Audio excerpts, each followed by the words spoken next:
now in Portland, it's 44 degrees with cloudy skies.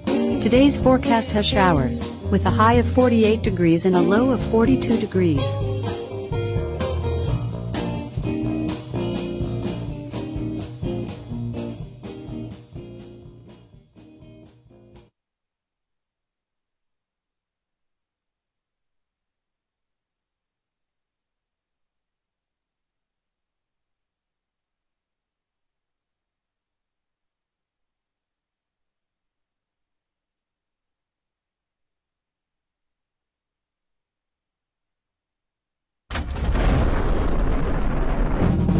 Tried to avoid fights, mainly because I lost them, but I get hung on the back of a door on a nail by my underwear. Dad opens the door and goes, "Where's your brother?" Listen, you know, live long and prosper, and these kids are trying to give you wedgies. Kid brother's like, "Ah!" Right. Mom comes down, "What are you doing with the kid brother?" You watched Monster Cinema. Godzilla! What does he want? That's my pagoda!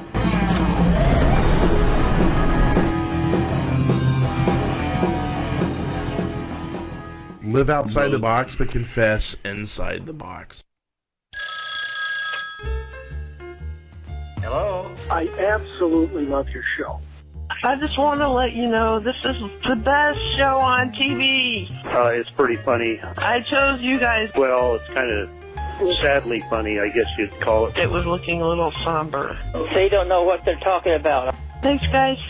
Thanks for having such a great show. Bye. Best show on TV in this particular time slot.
With Doc.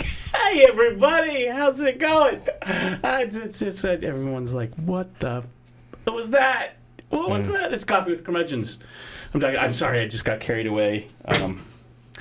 Unfortunately, it didn't quite work out with our intern, but that's okay. It worked okay. It did get happen. I'm here. I'm sorry. This is Jason Allen. Oh, hello. Hey, you don't know how badly I wanted to in the middle that you're doing. I'm like, this is the soothing sounds of Oliver Gutierrez and his mambo swing. You were okay. You like totally could do it. Oh, I'm sorry. I didn't want to. I know that actually the problem is it's the first time you've ever touched this. Yeah, I did. Me and technology. I just like hit a button. Oh, I hit All this you gotta do one. is hit this button. Right. That was pretty bad, wasn't it? Well, it was actually pretty bad. I need to practice. I just have some nightmare that I'm going to hit one button and then like the image of Al Roker is going to pop up, you know. So today's weather is going to be... I don't know. I don't know what happened. I don't know what happened.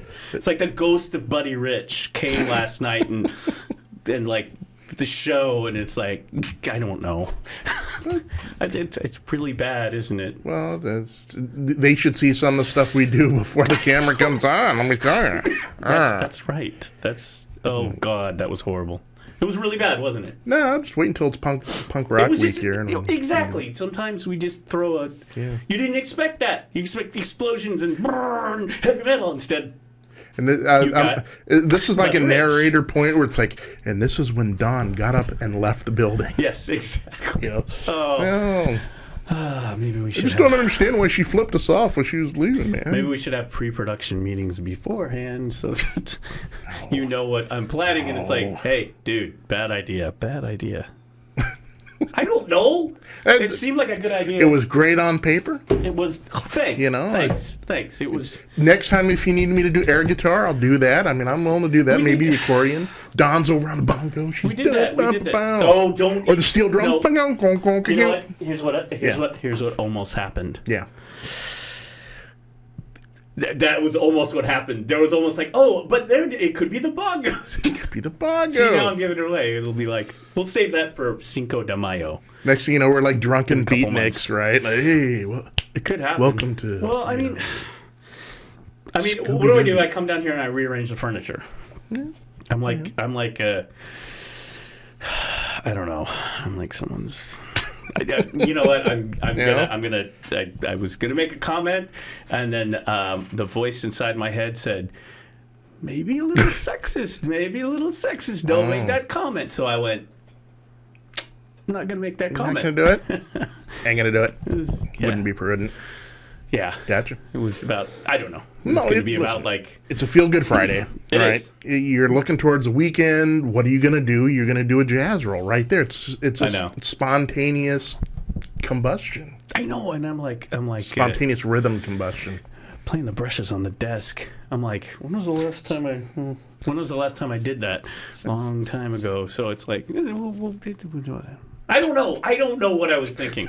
It was really a good idea at like 1:30 in the morning. I was like, this is going to be great. Maybe not. No. But like everything, we always do the show and we come back and go, you and I are like, oh, you know, and then people go online and they're, oh, that was cool. Yeah. Except for one guy. Except for one guy. Yeah. He's our troll, though. Yeah. Every show needs a troll. And, But then other people are like, no, that was actually really good. Did you plan it? It's like, yeah, we planned it. Sure. From the beginning. Listen, at least 2.5 hours went into that production meeting till we got to the point of the jazz roll. Yeah. Well, yeah. Like, before we get done here, hiding behind the desk. Yes. Here's your library book back. Oh, hey, thanks. Cool. It's overdue. It's the good folks of the Clackamas County Library down there in McLaughlin. You will be seeing this a little bit later. Oh, don't fine me too much, please.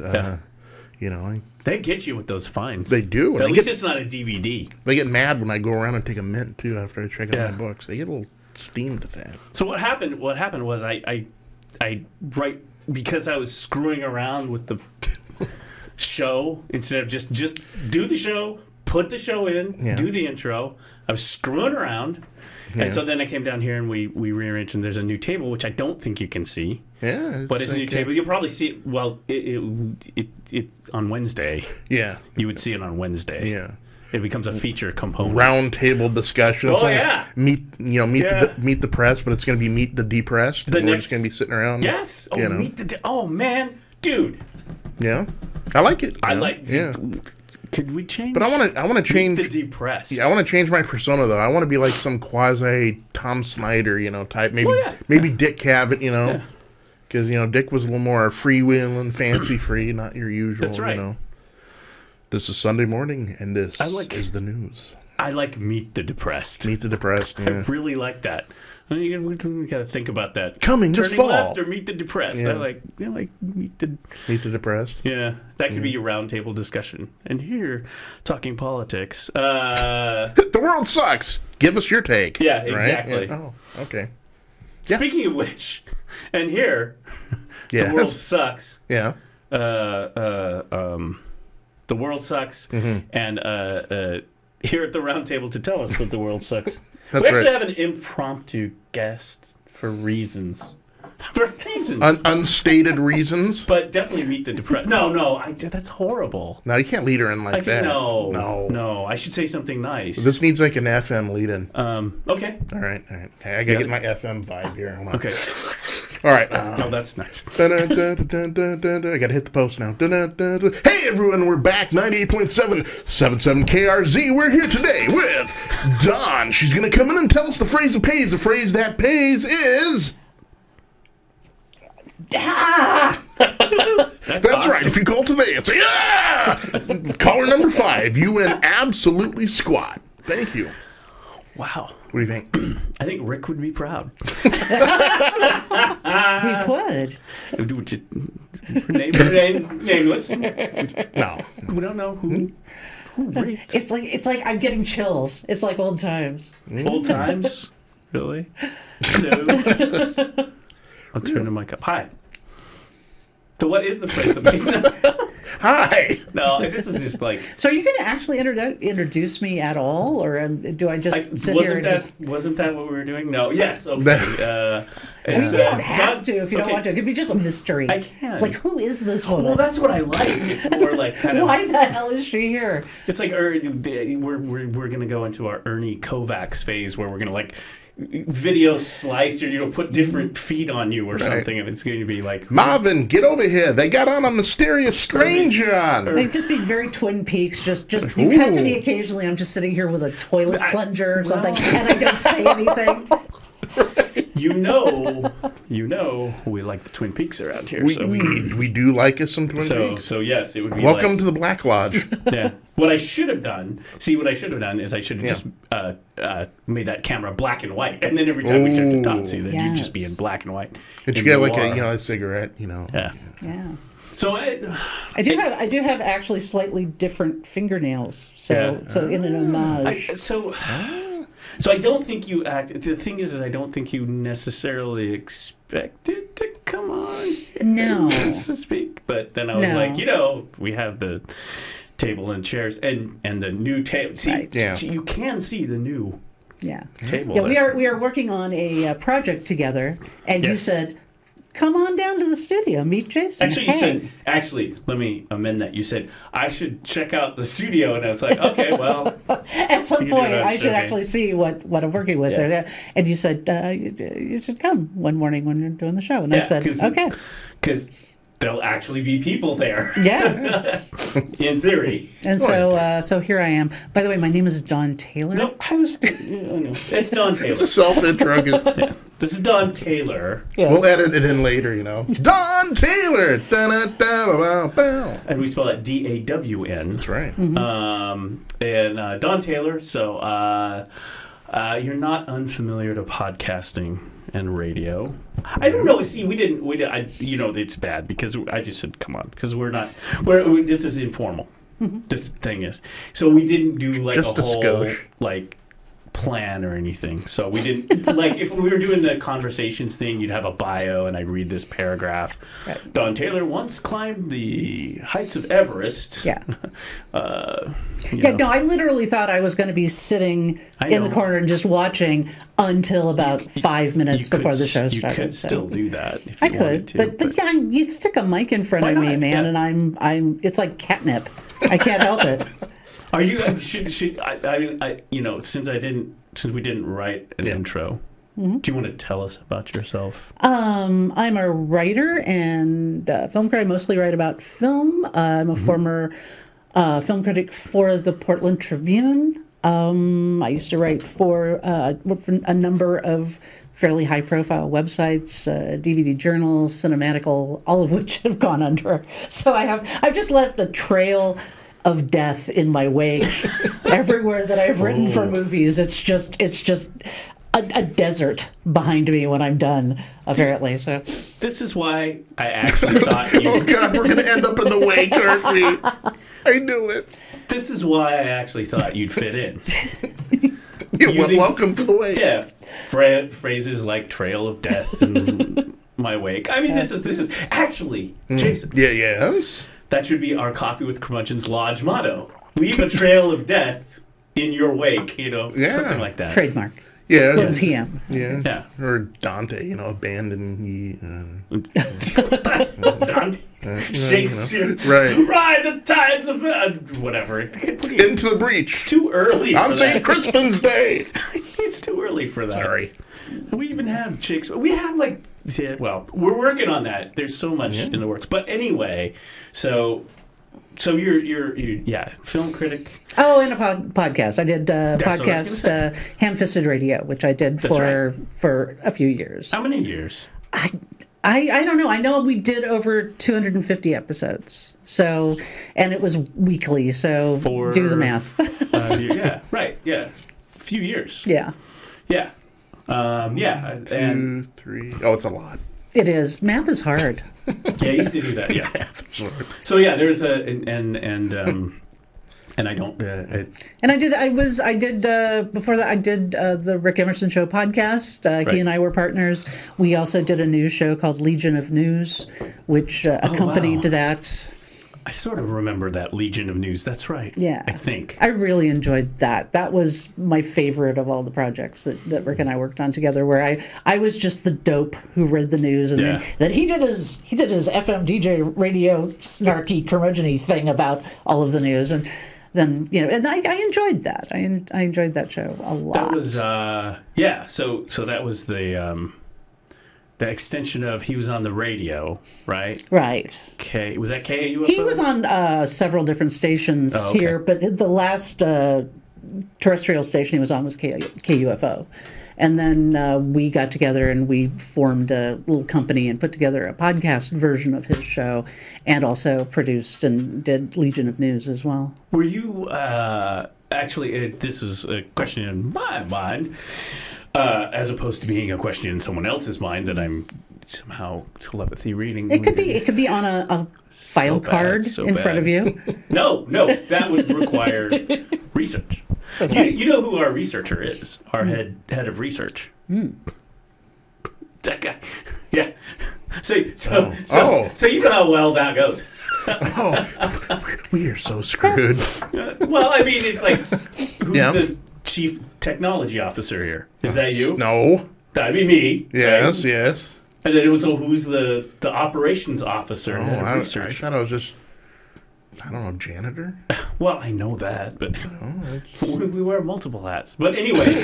Okay, who's HR? My question. Oh, God. Hey, welcome to the team. Donna's our new HR specialist. Oh, dear Lord. That was our earlier offline, more off-color jokes, Yeah. So Matt Lauer's looking for a gig. Anyway, so my question is: were you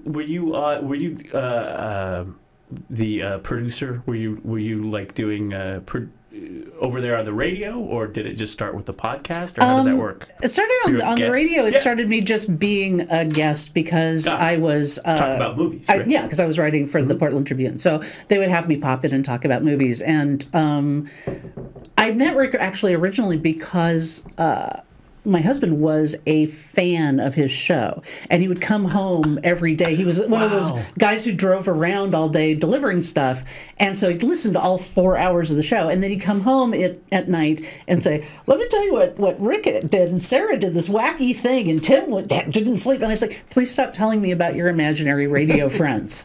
I don't care."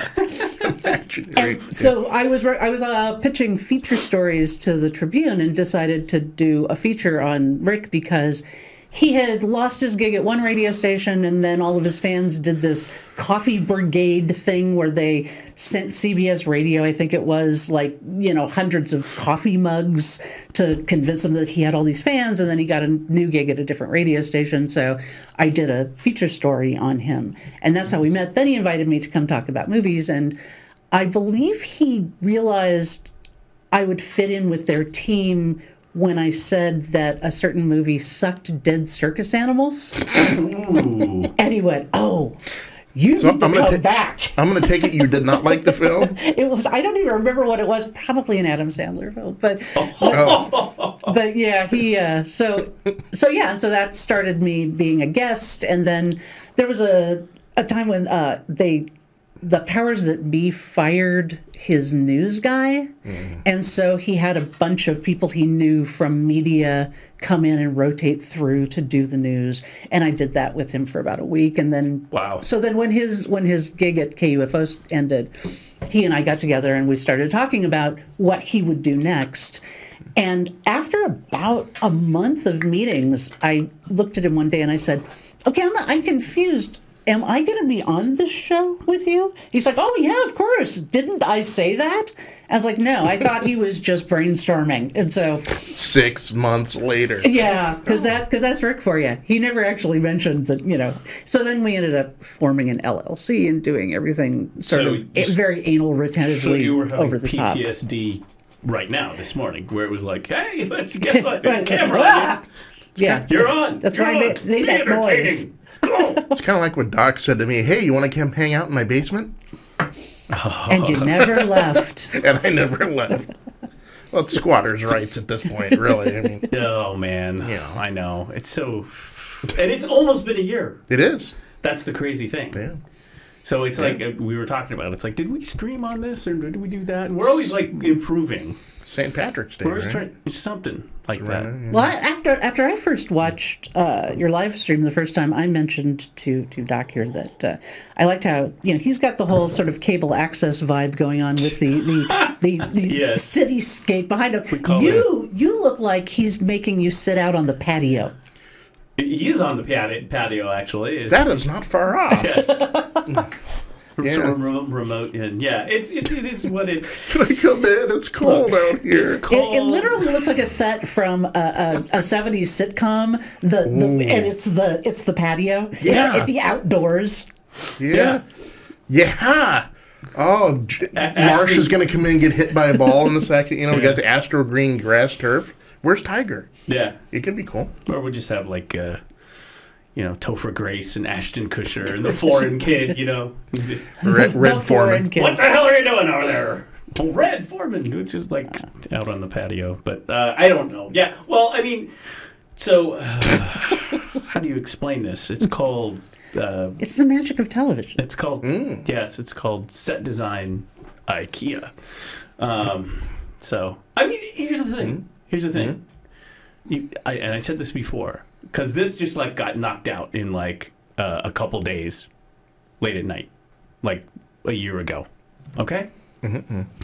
For reasons that I won't go into. Undisclosed. Well, there was something that was up, and then that fell through. And then it was like, now we have a studio. Yeah. That looks like a set of a sitcom. But the thing is it's like if you look at, I mean, yeah, we're not on stage at the Schnitzer or something. But if you look at like Joe Rogan or any of those where they do video, and you're actually asking yourself, and here's the thing. And then we did live on the video, and we got lots of stuff like on Facebook, and so let's put this on Facebook. Wow, look at that. There's lots of stuff going on there.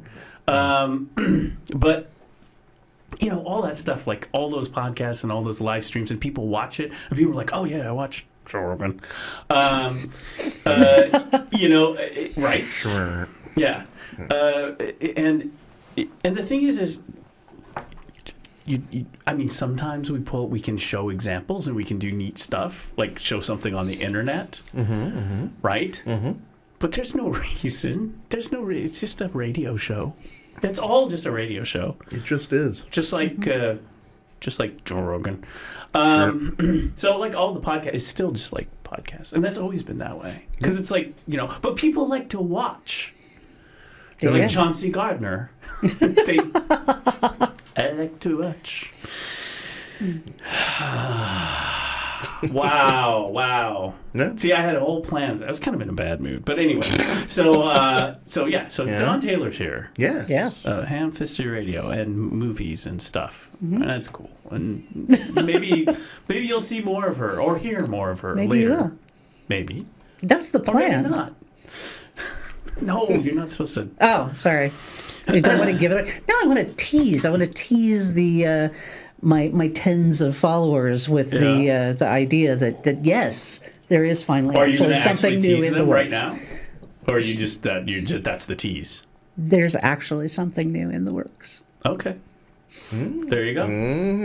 There you go. That was the tease. That was it. Yeah. Not bad. Not too shabby. Oh, well, thank you. So, Don, you're saying there's something in the About that Shape of Water. No. No. We actually. Here's the thing. The good thing about having you here and on the thing here with the mic and everything is we could get into eventually asking you about things like old films and film and all that stuff. Yeah. The interesting thing is, you and I have seen 2 movies together, and both of them were films that everybody else in the theater really loved, and you and I both went meh. Well, we walked out just going, eh? I feel like that was my influence. Yeah. Because I hate everything. Except, surprisingly... Oh, that's not true. We've seen 3 movies together, because we also went to see The Manchurian Candidate. Oh. Well, that was a good movie. So that was good. That was a good movie. The other 2 were... They should make more movies like that. That Manchurian Candidate, that was great. Who did that? Is that like Dennis Villeneuve? Is that J.J. Abrams? Was that J.J.? It was good. Yeah.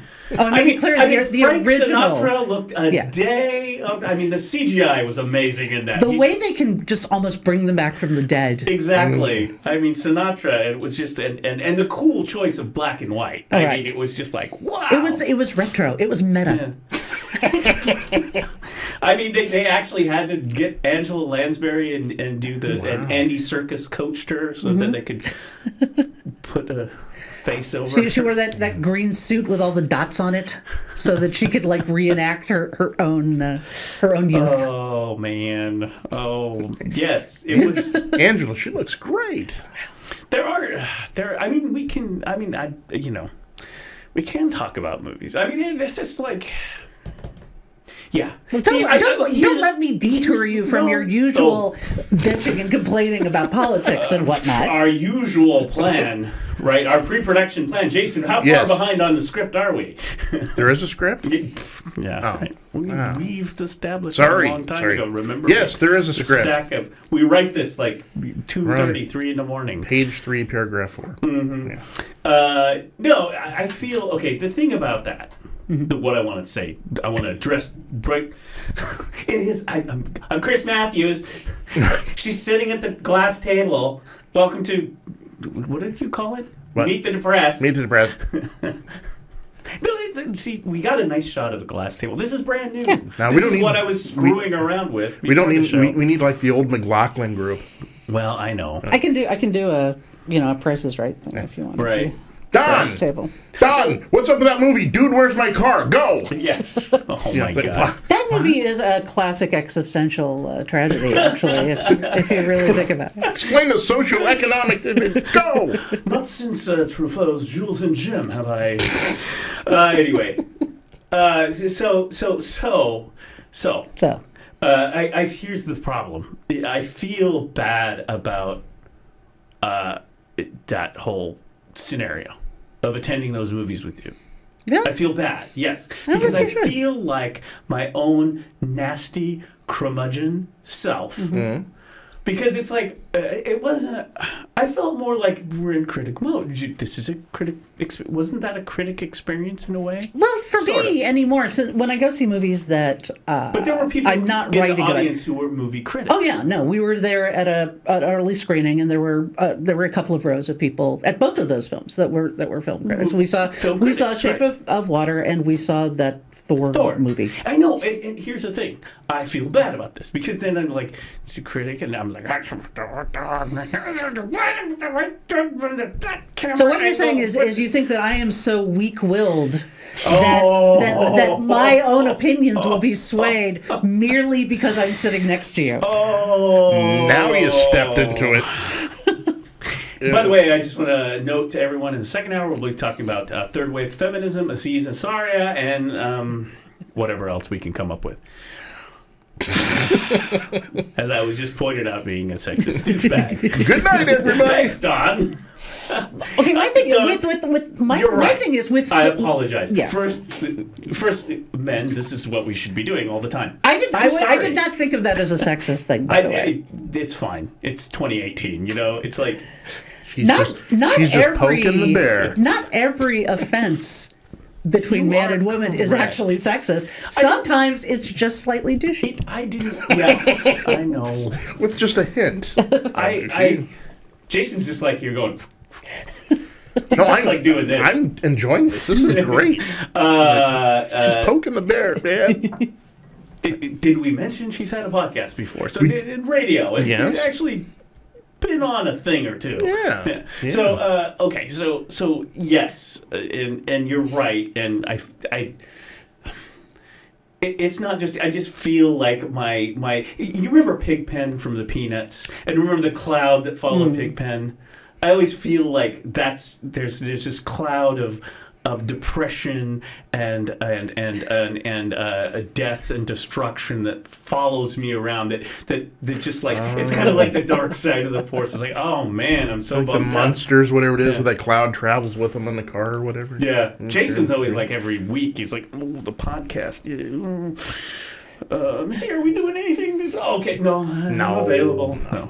But no, that's kind of like my thing, right? And I feel like I should be more celebratory of the cinema, the Metroplex with the sticky floors and the popcorn. But here's the thing: I think that pretty much anyone who's an actual film critic agrees with this. You go into a movie, you don't go into a movie wanting to dislike it. You go into every movie hoping that you're going to have a good time. It's always optimism. Always. And I assume that you wouldn't have gone to either of those movies with me if you were expecting to dislike them. So I think the fact that, you saw it with a somewhat critical eye and went, yeah, that doesn't really work for me. That's not a cloud of depression. It's just, God, I don't know. It was kind of like, free ticket. It was like, sweet. Okay. I mean, I have to admit, with the Thor movie, I can see that, yeah, you only went because it was free and like what thou. And with The Shape of Water, I kind of bullied you into that. I was like, I love Guillermo del Toro and I want to see this movie. You're going with me. No, so that one was kind of my fault. And I heard the buzz. Yeah. No, how do I explain myself here? Well, we dug this hole. No, and looking back on it after I've reflected on it.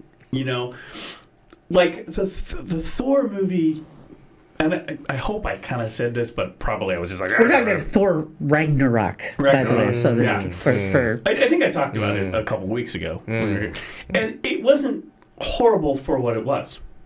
It was actually good for what it was. Yeah. Right? It's just... I said going in, here's what I said going on. I said, I'm fatigued with the Marvel movies, with the whole Marvel universe. First of all, I'm not really a comic book geek. So I came to, like, the Avengers late. Like, the film. Right? I mean, my comic books, here's what I know. I know Batman. And my main, and check me on this, you know as well, my main, most of what I know of Batman, a little bit comic book, mostly Adam West. Oh, yeah. Yeah. Like, you almost could, like, when you see those reruns, you're almost like, oh, this is what I remember. And then the Catwoman goes here, and the Egyptian dude and stuff, Gotcha. And then the sideways walking up the thing, and Sammy Davis Jr., and it's like... by the way, there's a whole mashup. Go up on YouTube. You remember Adam, and they'd walk up the side of the building, and someone would open a window, and it was like Hogan's, it was like Schultz, it was like Sammy Davis Jr., it was like Dean Martin. I mean, it was like all these. It would be a celeb cameo. The old laughing thing where they'd pop out and do that. Yeah, and they're very obviously lying down, and the camera's turned sideways. Yeah, but it would be like, Sammy Davis like, hey, what you doing? Hey, Cape Crusader Batman, how you doing? Hello, Mr. Davis Jr. Yes. Love your show in Vegas, but we don't drink, so I can't bring Robin in or something. I don't know. But yeah, they do that. But anyway, like, so I know that. And there is one... I mean, there was Superman and stuff, but there's the one comic that I like. And Squirrel Girl. What? Squirrel Girl. No. Ooh. Oh. Squirrel Girl? Yeah. I'll bet you would like Squirrel Girl. I thought we were going to talk about the Trump porn star thing. No, that's Forbes Girl. Anyway, the Fantastic Four. For whatever reason... like I'd get sick or something, it would be comic book, and it was like, and that was, we did Archie's too back then. We did the Archies, okay, the Archies. So I knew some Archie stuff, and then they had even the song in the thing. But the Fantastic Four, and I remember I'd get sick or whatever. You go to the doctor or whatever. It's like, okay, you go to the newsstand in the store, not a comic book, the newsstand, and there was like, and I would tend to. It's like I like that. I like this. This guy's stretchy, and this guy's a rock, literally a rock, and this guy's stretchy. And she's invisible, and this guy gets lit on fire. Right. Oh, yeah. And I was like, how can I resist? So I always liked the Fantastic Four. So, so they, and you know, and again, I know a lot of adults who know a lot of comic books. Oh, yeah. And there was a thing back in when I was growing up where an older guy said, you know, adults don't read comic books. Apparently they read Playboy or something like that. So as a kid, I was like, threw my comic books out, and it kind of ruined me. But then I met all these adults who have action figures and comic books. Anyway, so I'm trying to say I'm not. You're not a Thor guy. Well, I'm so, not. you know. I know who Thor is. Well, Okay? I didn't. I know who Thor is. I know who the Hulk is. No, the Hulk. We know the Hulk. I know the Hulk because it was Bill Bixby and Lou Ferrigno. I used to watch that show, so I knew the Hulk from the TV show. Right. Right. And most of my stuff is TV. Most of my, if it was a Wonder Woman, I know Wonder Woman. Linda Carter. Yeah. So I mean, the superheroes that I know are from the TV shows. So I wasn't all in on everything. Right. It's neat. It's cool. I have an appreciation. Great art. Great writing. There's so many characters. And then they did the Avengers, and then there's this Iron Man guy. It's like, yeah, I vaguely remember the Iron Man guy. He's like the Rocketeer, right? I used to get him mixed up. We'll get to it. No, we won't. Anyway, so I was like, you know, so then they have these Marvel movies and all this stuff. And so then it was like the Avengers. It was like, hey, this is pretty good. It's a superhero. And I like the Batmans. Like when Tim Burton did the Batman thing, that was pretty good. I like that. And then when they redid it and Christopher Nolan did that, I liked those. Actually, really, those are probably my favorites. Those are probably my favorite movies of all the superhero movies is the Christopher Nolan stuff. So I like that. So, but I don't. All these guys. There's just this guy and that suit and this superpower and all this stuff. So then I watched the Avengers like on cable or whatever with the kid because it was a kid thing, and it was like, that's pretty entertaining. That was an entertaining film. The Avengers, right? They all get together. They do stuff. It was well made for action, all this stuff, and I think that really, you know, popularized. And then I found out it was the Iron Man, kind of an outgrowth of the Iron Man thing, because I had heard that what's his name had done the Iron Man. Robert Downey Jr. And he's a good actor. And so then I saw those, and it was kind of good. And then I saw, totally on a whim, because I said, well, there were like one or two movies that came before this Avengers, right? So then there was the Captain America. And so I watched that. And the first thing is, I was like, why is the Johnny Torch Captain America? Because he was in the Fantastic Four. By the way. He's one of the Chris's, right? Yes, he's one of the Chris's. Chris Evans. Chris Evans, okay. Captain America and Johnny Storm, right? Right.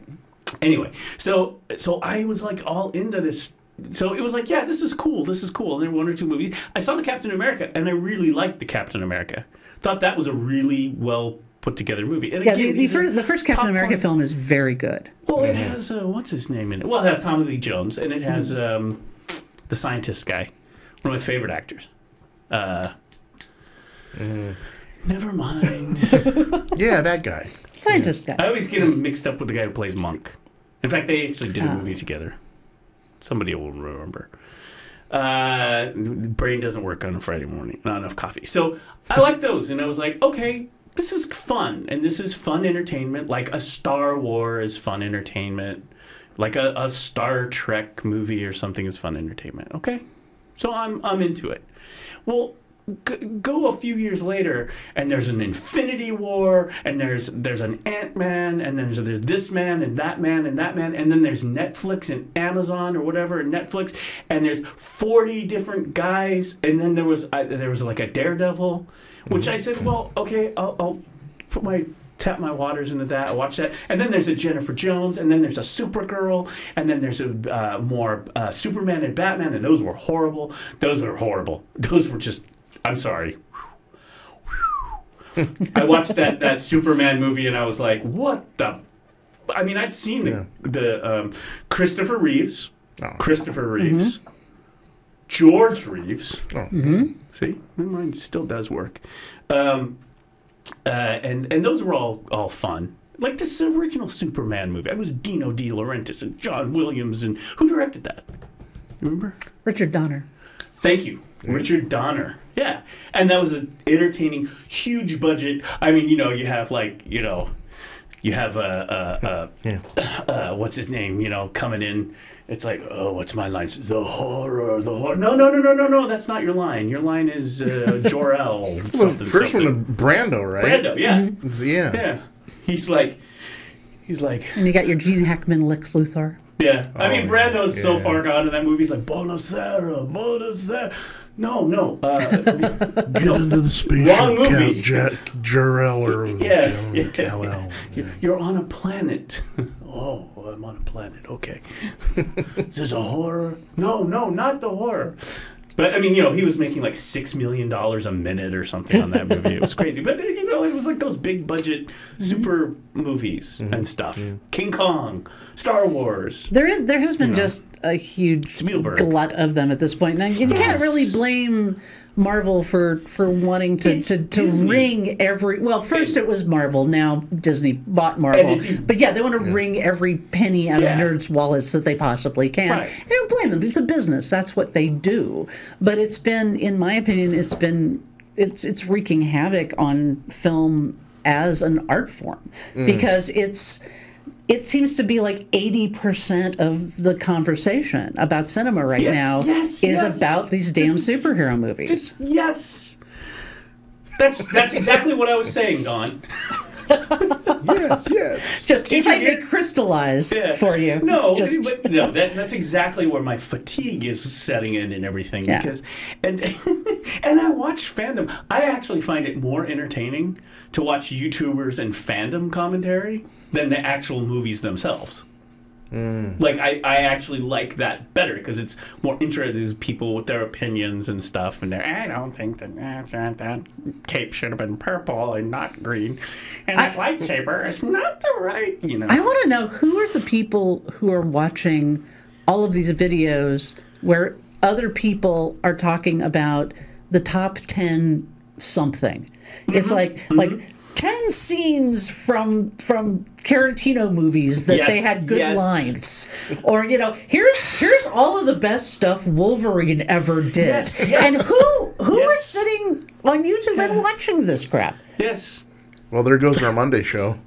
Yeah, exactly. So you, apparently, you're the one who's watching that. We all go silent. I thought it was Don Taylor's top 10. Don Taylor, top 10 villains, top 10 Bond villains. And I don't like the thing that I don't like is they've kind of exhausted now the whole stable of superheroes, right? First there was the biggies. I mean, now we're gone down to like middle-aged incontinent guy is going to be released next Friday. There is going to be a Squirrel Girl movie. Okay, so what is? Hey, see, that's interesting. What is Squirrel Girl? She's literally a girl. Girl who can talk to squirrels. And she can telepathically sort of round up squirrels to be her squirrel army and fight crime. Minions, assemble! I have a friend who will watch this movie. Loves squirrels. There's squirrels around here in the studio. I mean, not they're good squirrels. It's like, oh crap! We call them interns, but really they're just wildlife. That's HR. Yeah, but. This is so awful. It's always awful. Okay. Well, is this like a proper? Okay, so here's the thing: is this a property? So there's these properties which are Marvel and DC, right? Mm-hmm.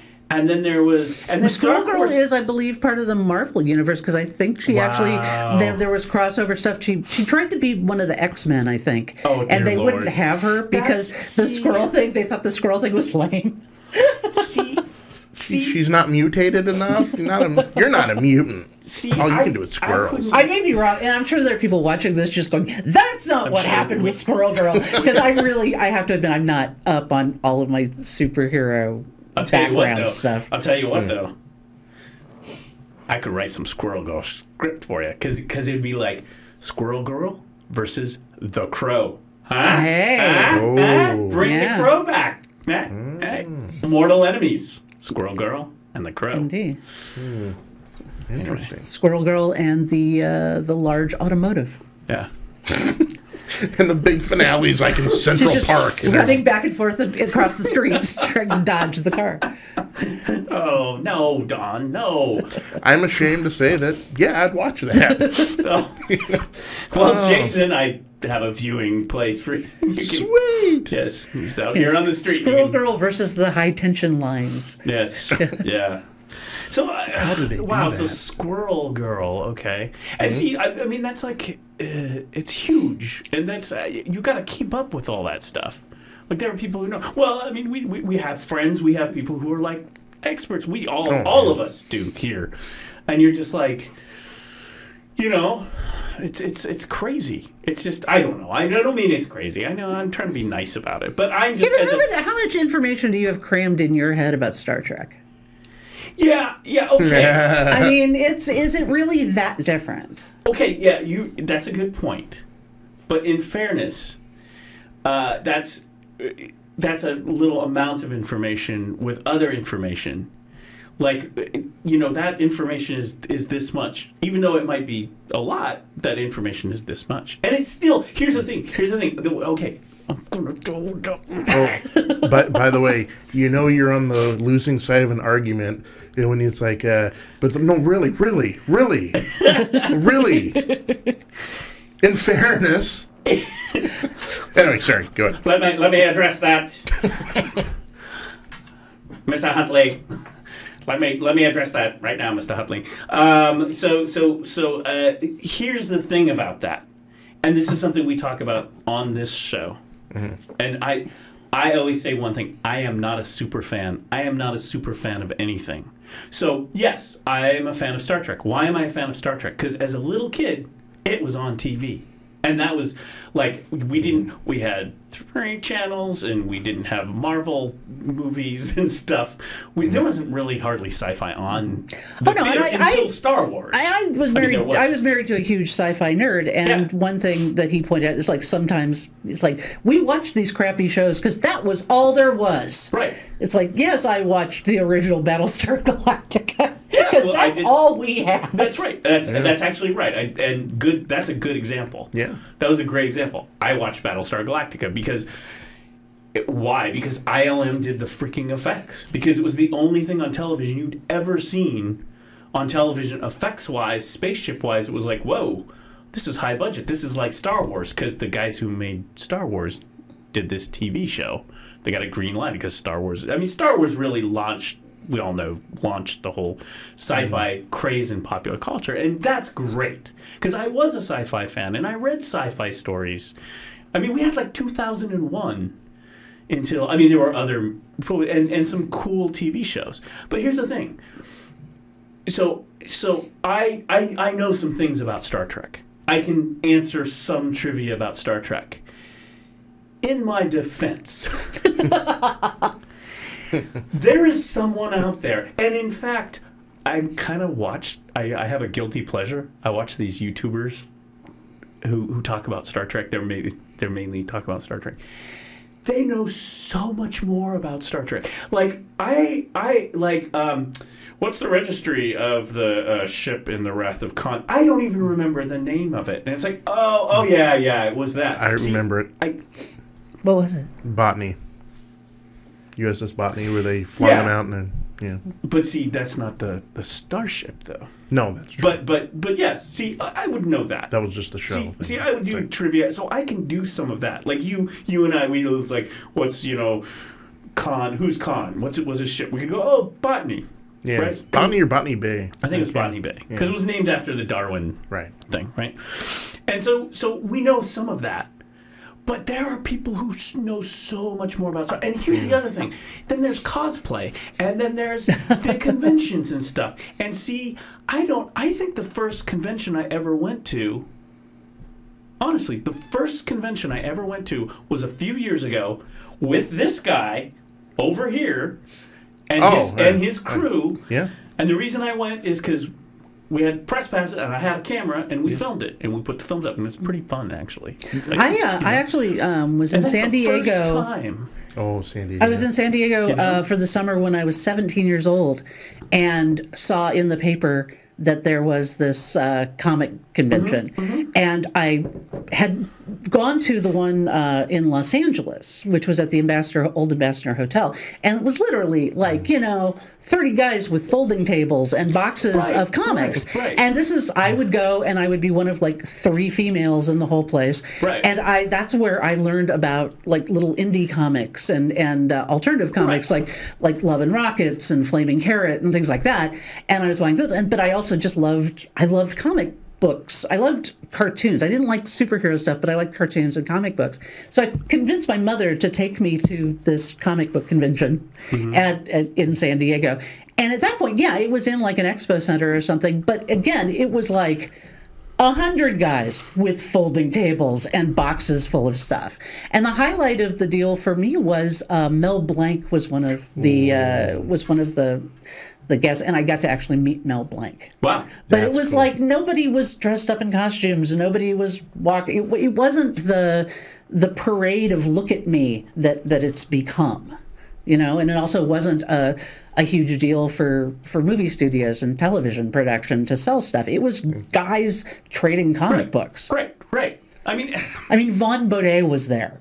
Yeah. Guys like that. Vaughn Bodē. Well, you know his work if you saw it. Never mind.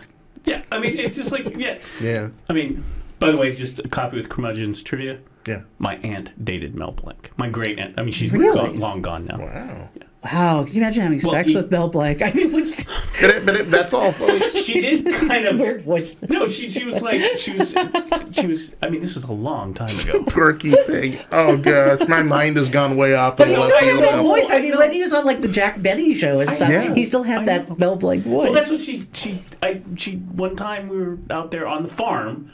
She lived on a farm. This was a long time. I was a little tiny. There were farms. We're talking. Yes, there were farms. They were farms. Yeah. And we were out on the farm. They actually had a farm, and we were like talking one day. And I don't know how it came up. And I was a little kid, and she goes, "Oh, Mel Blanc." And I had known by that time who Mel Blanc was. I'd seen enough of those cartoons, and I loved those Warner Brothers cartoons. Looney Tunes. Yeah. Looney Tunes. I love the Looney Tunes because they'd always be on. Like you'd watch that and Star Trek and Gilligan's Island and other stuff. But Love anyway. American Style after school. Oh God. Oh, right. That and the what was it? The after school specials. Yeah. Yeah, I can. And then you love American Style. That's where Happy Days came from. I used to go home, junior high school. We used to go home after school to get home in time to watch reruns of Love American Style. That's right. Alert the affiliates. We're going overtime in the assisted living. That's right. Oh, man. I love that show. Yeah. Yeah. So it came up one day on the farm. And it was like, he was, when we were in school, like, because he grew up around, like, in rural Oregon somewhere. He's actually an Oregonian. Was an Oregonian. Is an Oregonian. I mean, not anymore. He's dead. But anyway, God, I just have horrible, do you think it was like, that's all, folks? Bit it. No. Anyway, and she said something like, she was kind of like, yeah, he was kind of weird. So it's like, he's Bugs Bunny and Daffy Duck. Well, yeah, he was a freaking genius in a very weird, specific, niche way. Yeah. Of course he was a little weird. I think actually, because he was here, I think there's pictures. He liked, I think he worked for KGW or something like that. In the early, there's pictures of him on early Portland radio, I believe. I believe I went down that rat hole. But anyway, So there's always, like, then there's these conventions, and I think back then there was like the Oricon convention. One time I walked through it, right? And then it was like people in costumes, people dressing up as Spock and everything, and it was like, even then, as like an older kid, I was like, that's kind of weird.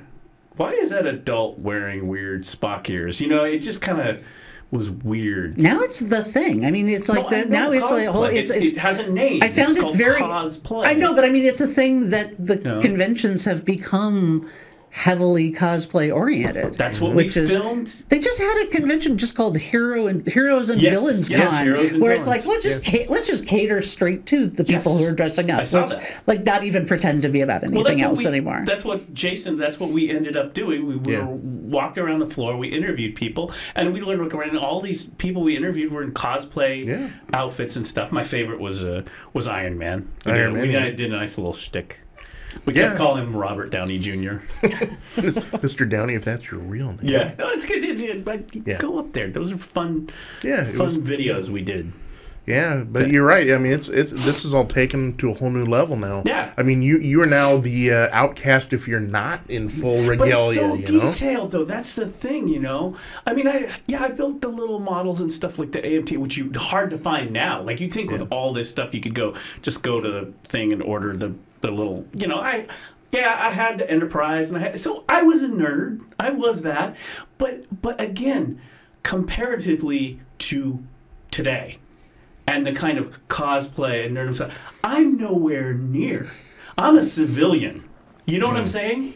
I mean, I could maybe name some characters in some Star Trek movies. I could give you some synopsis. But it's like the thing they do with Shatner, where they'd ask Shatner all these detailed questions about, you know, in the episode, the day of the... and then you walked into the cave, but then you took the turbo shaft, but actually that's located on the other side of the bridge, and that was, you know, and Shatner's like, dude, stop. I'm 75 years old. I can't remember what I had for breakfast. And he doesn't even talk. Shatner was there. That was my thing. Yeah. Is we didn't interview him, but Shatner was there, so we were in the room, and he's giving a talk, and I actually was filming it.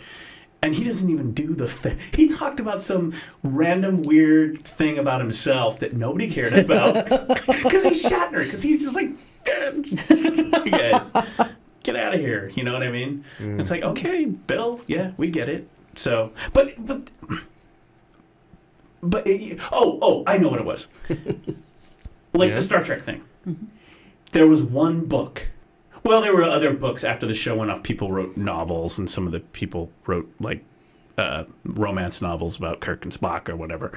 But there was one book that you could get for Star Trek, and it was called the Technical Manual, where they said, hey, we're going to make an actual Starfleet manual. Like, here's what you do as a cadet. And when you were a kid, we're like, oh my gosh, this is so cool, because it explains all the spaceships and the phasers and the Constitution of the United States. And that was kind of cool. But that was one little book, right, in a very niche audience. And when Star Wars started out, what people don't know, it was the same thing. I have a couple of the original art books and stuff from Star Wars, but there wasn't a lot out there. Then after that, it like exploded, and then the internet and everything. And so again, now you literally, like, I'm not a Star Trek fan comparatively to the people who like they have their own fleets and their own ships, and it's like Captain Don Taylor, and it's like, well, yes, I'm the NCC 1065, the Columbia class, and I am the captain, and this is my first mate. And you're like, wow, okay, that's a lot of fandom right there, you know. I'm just the guy on Earth trying to save the whales. I don't know, you know. Anyway. How's that going? Not well. But yeah, so it's kind of like I know that stuff, but there's always like you're amazed. What I'm trying to say is you're amazed by the depth of the phantom, of the knowledge, like a depth of like studying, having a PhD in history, Shakespeare, you name it. That level, that depth. And that's the thing that blows me away. And then I guess that's what feeds all these like Marvel movies and stuff like that, right? Yeah. Why there's so many and why people go to them. So I'm just like a dude who's just like, all right, I'll go to a movie. I'll enjoy it or not, you know. And then the Thor. So going back, the Thor movie was fun. It was a fun general thing, and I think what the Thor movie did is thinking back on it now, here's my re-review of Thor Ragnarok, is that I think it almost maybe pulled back from that a little bit, where they realized they've been getting so in depth with the Netflix and the this and the that. Like, I don't know who Jennifer Jones is. I watched a little of the first season of Agents of S.H.I.E.L.D., and then it just gets to be like, oh, are you going to wait for it? And it's like, I could do something over here or over there or do something else, right? My time is, Yeah. But the thing I think that I missed about Thor, that movie, is that it did come off more as a just go to the movie. Like, you didn't need to know anything about Thor. And I was kind of like, now, who was that guy again? What's Anthony Hopkins? Who is this guy and that guy, right? I don't think you needed to know any of that. You could just walk in and see the movie, and it's funny, and it's action, and it's funny. And that was what confused me, is I didn't realize going in that it was going to be high comedy. And so I was just sort of taken aback by the tone and just going, what?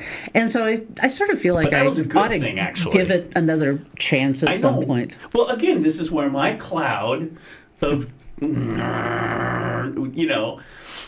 I was kind of like, it was, there were some chuckles, Yeah. And the actors, they get all these A-list actors. Weird ass Jeff Goldblum. Yeah, well, and people love that, right? Mm-hmm. They love him and his thing that he does on everything he does. It's just, he walks in, it's like Portlandia, Thor. He's kind of like Christopher Walken at this point. He just shows up and just does his particular thing, and everyone goes, I love you, and then he leaves. And why isn't Christopher Walken in any of these? He was in a Batman. Maybe that's why. Yeah. He was in a really awful Batman, wasn't he? Yeah, he was really good in it, though. Because he's Christopher Walken. Yeah, but no, it was a bad movie. It was. That was. What was the one? Wasn't it the Penguin and the? That was where the. That was the other. There were too many villains in that particular movie. Was that the Clooney Batman? Ooh. God. I mean, it just like one with like Mr. Freeze and Poison I just kind of lump all of those together. I don't know. Maybe it was not a Clooney Batman. Maybe it was a Val Kilmer Batman. Possibly. I mean, who casts Val Kilmer? Love Val Kilmer, really do, as an actor. But who casts Val Kilmer as Batman? Well, I mean, Michael Keaton seemed like a really terrible casting decision at first, but he was terrific. You know what it was? The fans hated it, and even I was like, "Ooh, I don't know, Michael Keaton," because he was known for his comedy work. He's a great comedic. I love Michael. I was a huge Michael Keaton fan, and then they announced Tim Burton and Michael Keaton, and the fans were like, "Ah, not Michael Keaton, right?" And you're gonna ruin my Batmans. And we were all like, yeah, that's gonna be kind of weird.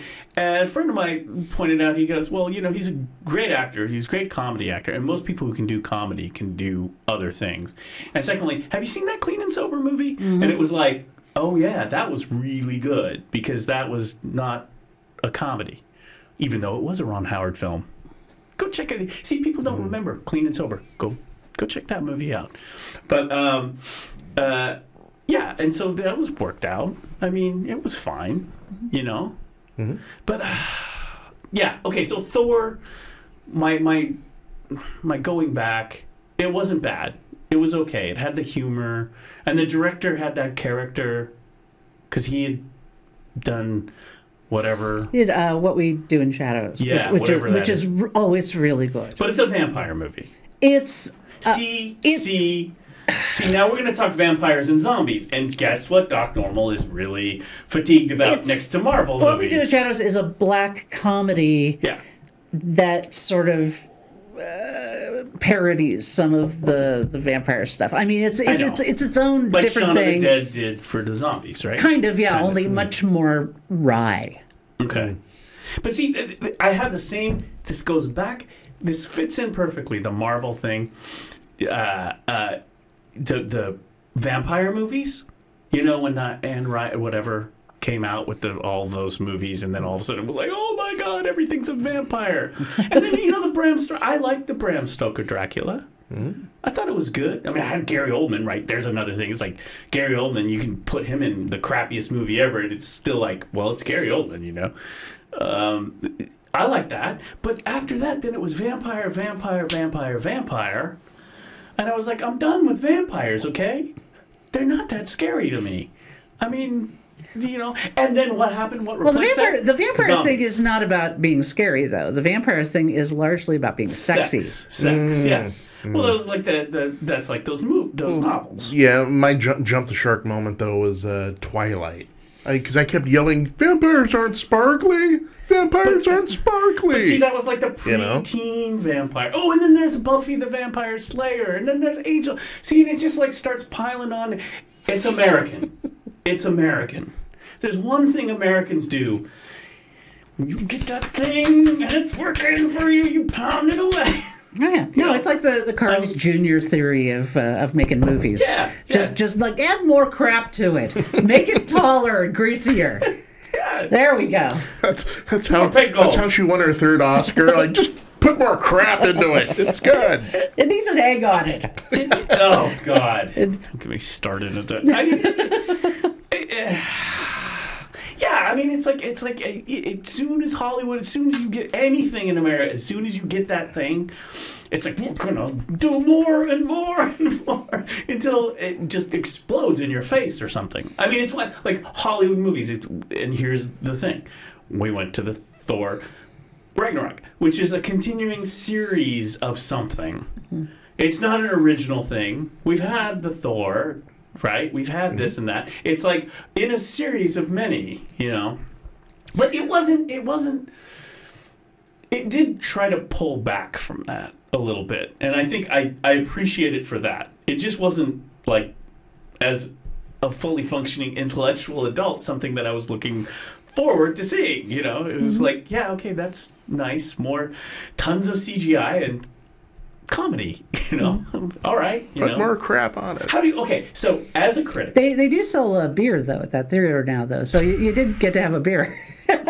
yeah. So as a critic, so this is a great example. As a critic, how do you address that? So here's a movie. I think when I thought about it later, it's like I know what I think about it. It's just not on my list. It's just not. It's a one-off. It's a one-shot. I would have waited. Maybe I'll see it on Netflix one night while drinking a beer or something. Okay, that was. And the kid, you know, I don't have the little kids around. So here's the other thing: all these movies, Marvels and stuff, family movies and stuff, inundated with that as you're raising a kid. Once that's over, there's all these creepy, weird movies that you totally missed because you're going to see the Finding Nemo 17 and all this crap, and you're just like, and you're just done with the family fare. I mean, you want to see David Lynch's weirdest rabbit thing or something. You're just like, yes, please, just give me anything. You know, Andy Warhol, anything. I don't care. Just give me something that. So what was your question? So my question is this. I had to rant first. Okay, no, it's fine. So my question is this. How, as a critic, do you address when you go into a movie like that? And I would say Thor was well constructed as a family fare. Families went to that movie together with take the kids, get the popcorn and all that, watch the movie. Kids come out and go, that was fun. I love it when he made that joke and he killed that Gorgile thing or whatever, right? How do you address that with the fact that you just really, this is not what you're looking forward to as a movie? As a critic, as opposed to just somebody who's just going to a movie, as a critic, I think I heard or read Roger Ebert say something similar once, and it kind of gave me an in to an approach. My approach to writing reviews was generally, does the film achieve what it promises? Its goals. Yeah, is it like so? Because you got to be able to appreciate every film on its own merits. Right. People think that critics go into movies and are, you know, comparing everything to Jean-Luc Godard. The big thing that people always say is they go, well, it wasn't Citizen Kane. It's like, I don't know why people have decided Citizen Kane is the go-to movie for comparing stuff to. But the thing is, a good critic, and I think most critics, first of all, we do go walk into everything hoping we'll like it.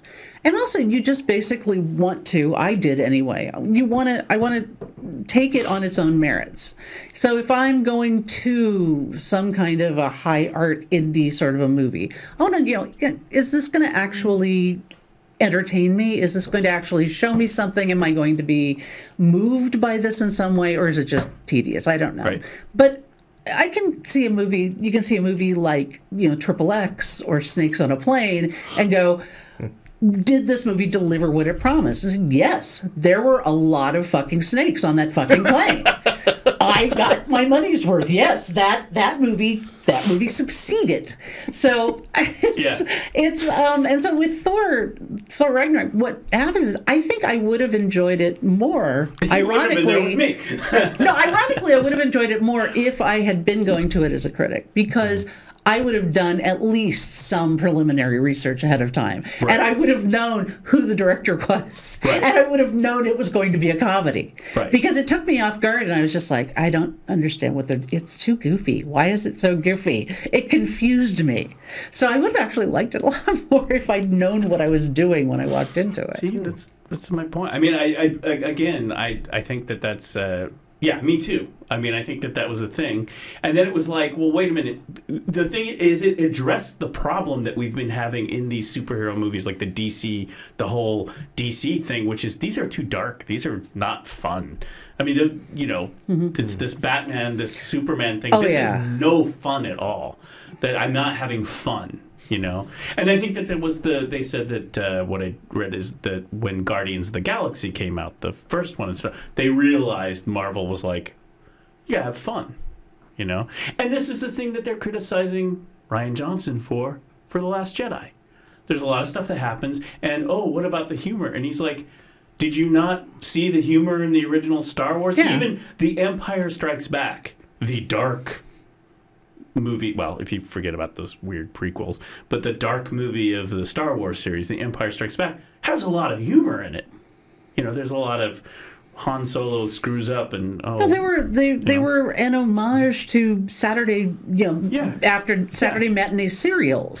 So yes, there's supposed to be sort of an excitement and a lightness and a fun to them, along with and that's where Lucas got off the rails with his prequels, he forgot to have fun. Yeah. Also, he's apparently just terrible at directing actors. Yeah. I was amazed at how he had so many good actors in those movies, and he made them bad. Oh, yeah. Again, one of these days we'll make a list of great actors that no matter how bad the movie is, they're still a great actor. Yeah. Ewan McGregor is on that list. And you think about the guys like Samuel L. Jackson and stuff for now, just going, God damn it, I was in the bad Star Wars movies. Now I can't be in any of the good ones. Yeah. I can't get cast again. Oh, who knows? Maybe they'll find a way. J.J. Abrams will find a way to shoehorn something in. Who knows? And who cares? It's not that You're that other Sam Jackson's great-grandfather. Yeah. Well, I mean... And you look exactly like him. They almost get into like Chinese cinema and stuff where it's like almost that you could just go, you can retcon till the cows come home. Like people are like, I can't believe they retconned this and retconned that. It's like Chinese cinema, baby. Retcon everything, every movie. It's like that's the identical half brother of this other dude who looks exactly the same. And again, let's go back to the previous movies. I mean, Luke and Leia were obviously not supposed to be brother and sister when they first started, because they were set up to be love interests. Mm-hmm. That was something that was decided later, after they realized how hot Harrison Ford was, basically.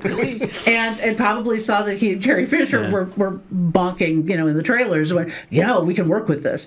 But, what is the mitochondria or whatever. The crap that they did make up later, this is not new. The retconning is not new. Yeah. You cannot go down the Star Wars rat hole. We've already went down the... Can I ask one Star Wars... And Jason's just like... Well, no, I'm just like... She had a very valid point about, Harrison Ford, the emerging sex symbol. The first thing that popped in my brain was, geez, that Wookiee was one great wingman, Oh, yeah. Going to the cantina, Yeah. Wookiee, I know, right? Yeah. Well, and you know what? Because we... More, come on. You love it, don't you? That was disturbing. Well, that's my impression of Hollywood. In many ways, actually, more the business of Disney or whatever. That was your segue into Harvey Weinstein? No, it wasn't really. No, it was more the accountants. More, we need more. More Star Wars, more. Someone just tuned in now, like, oh my God, they're playing charades. Yeah. What is this? This is Two. Disney.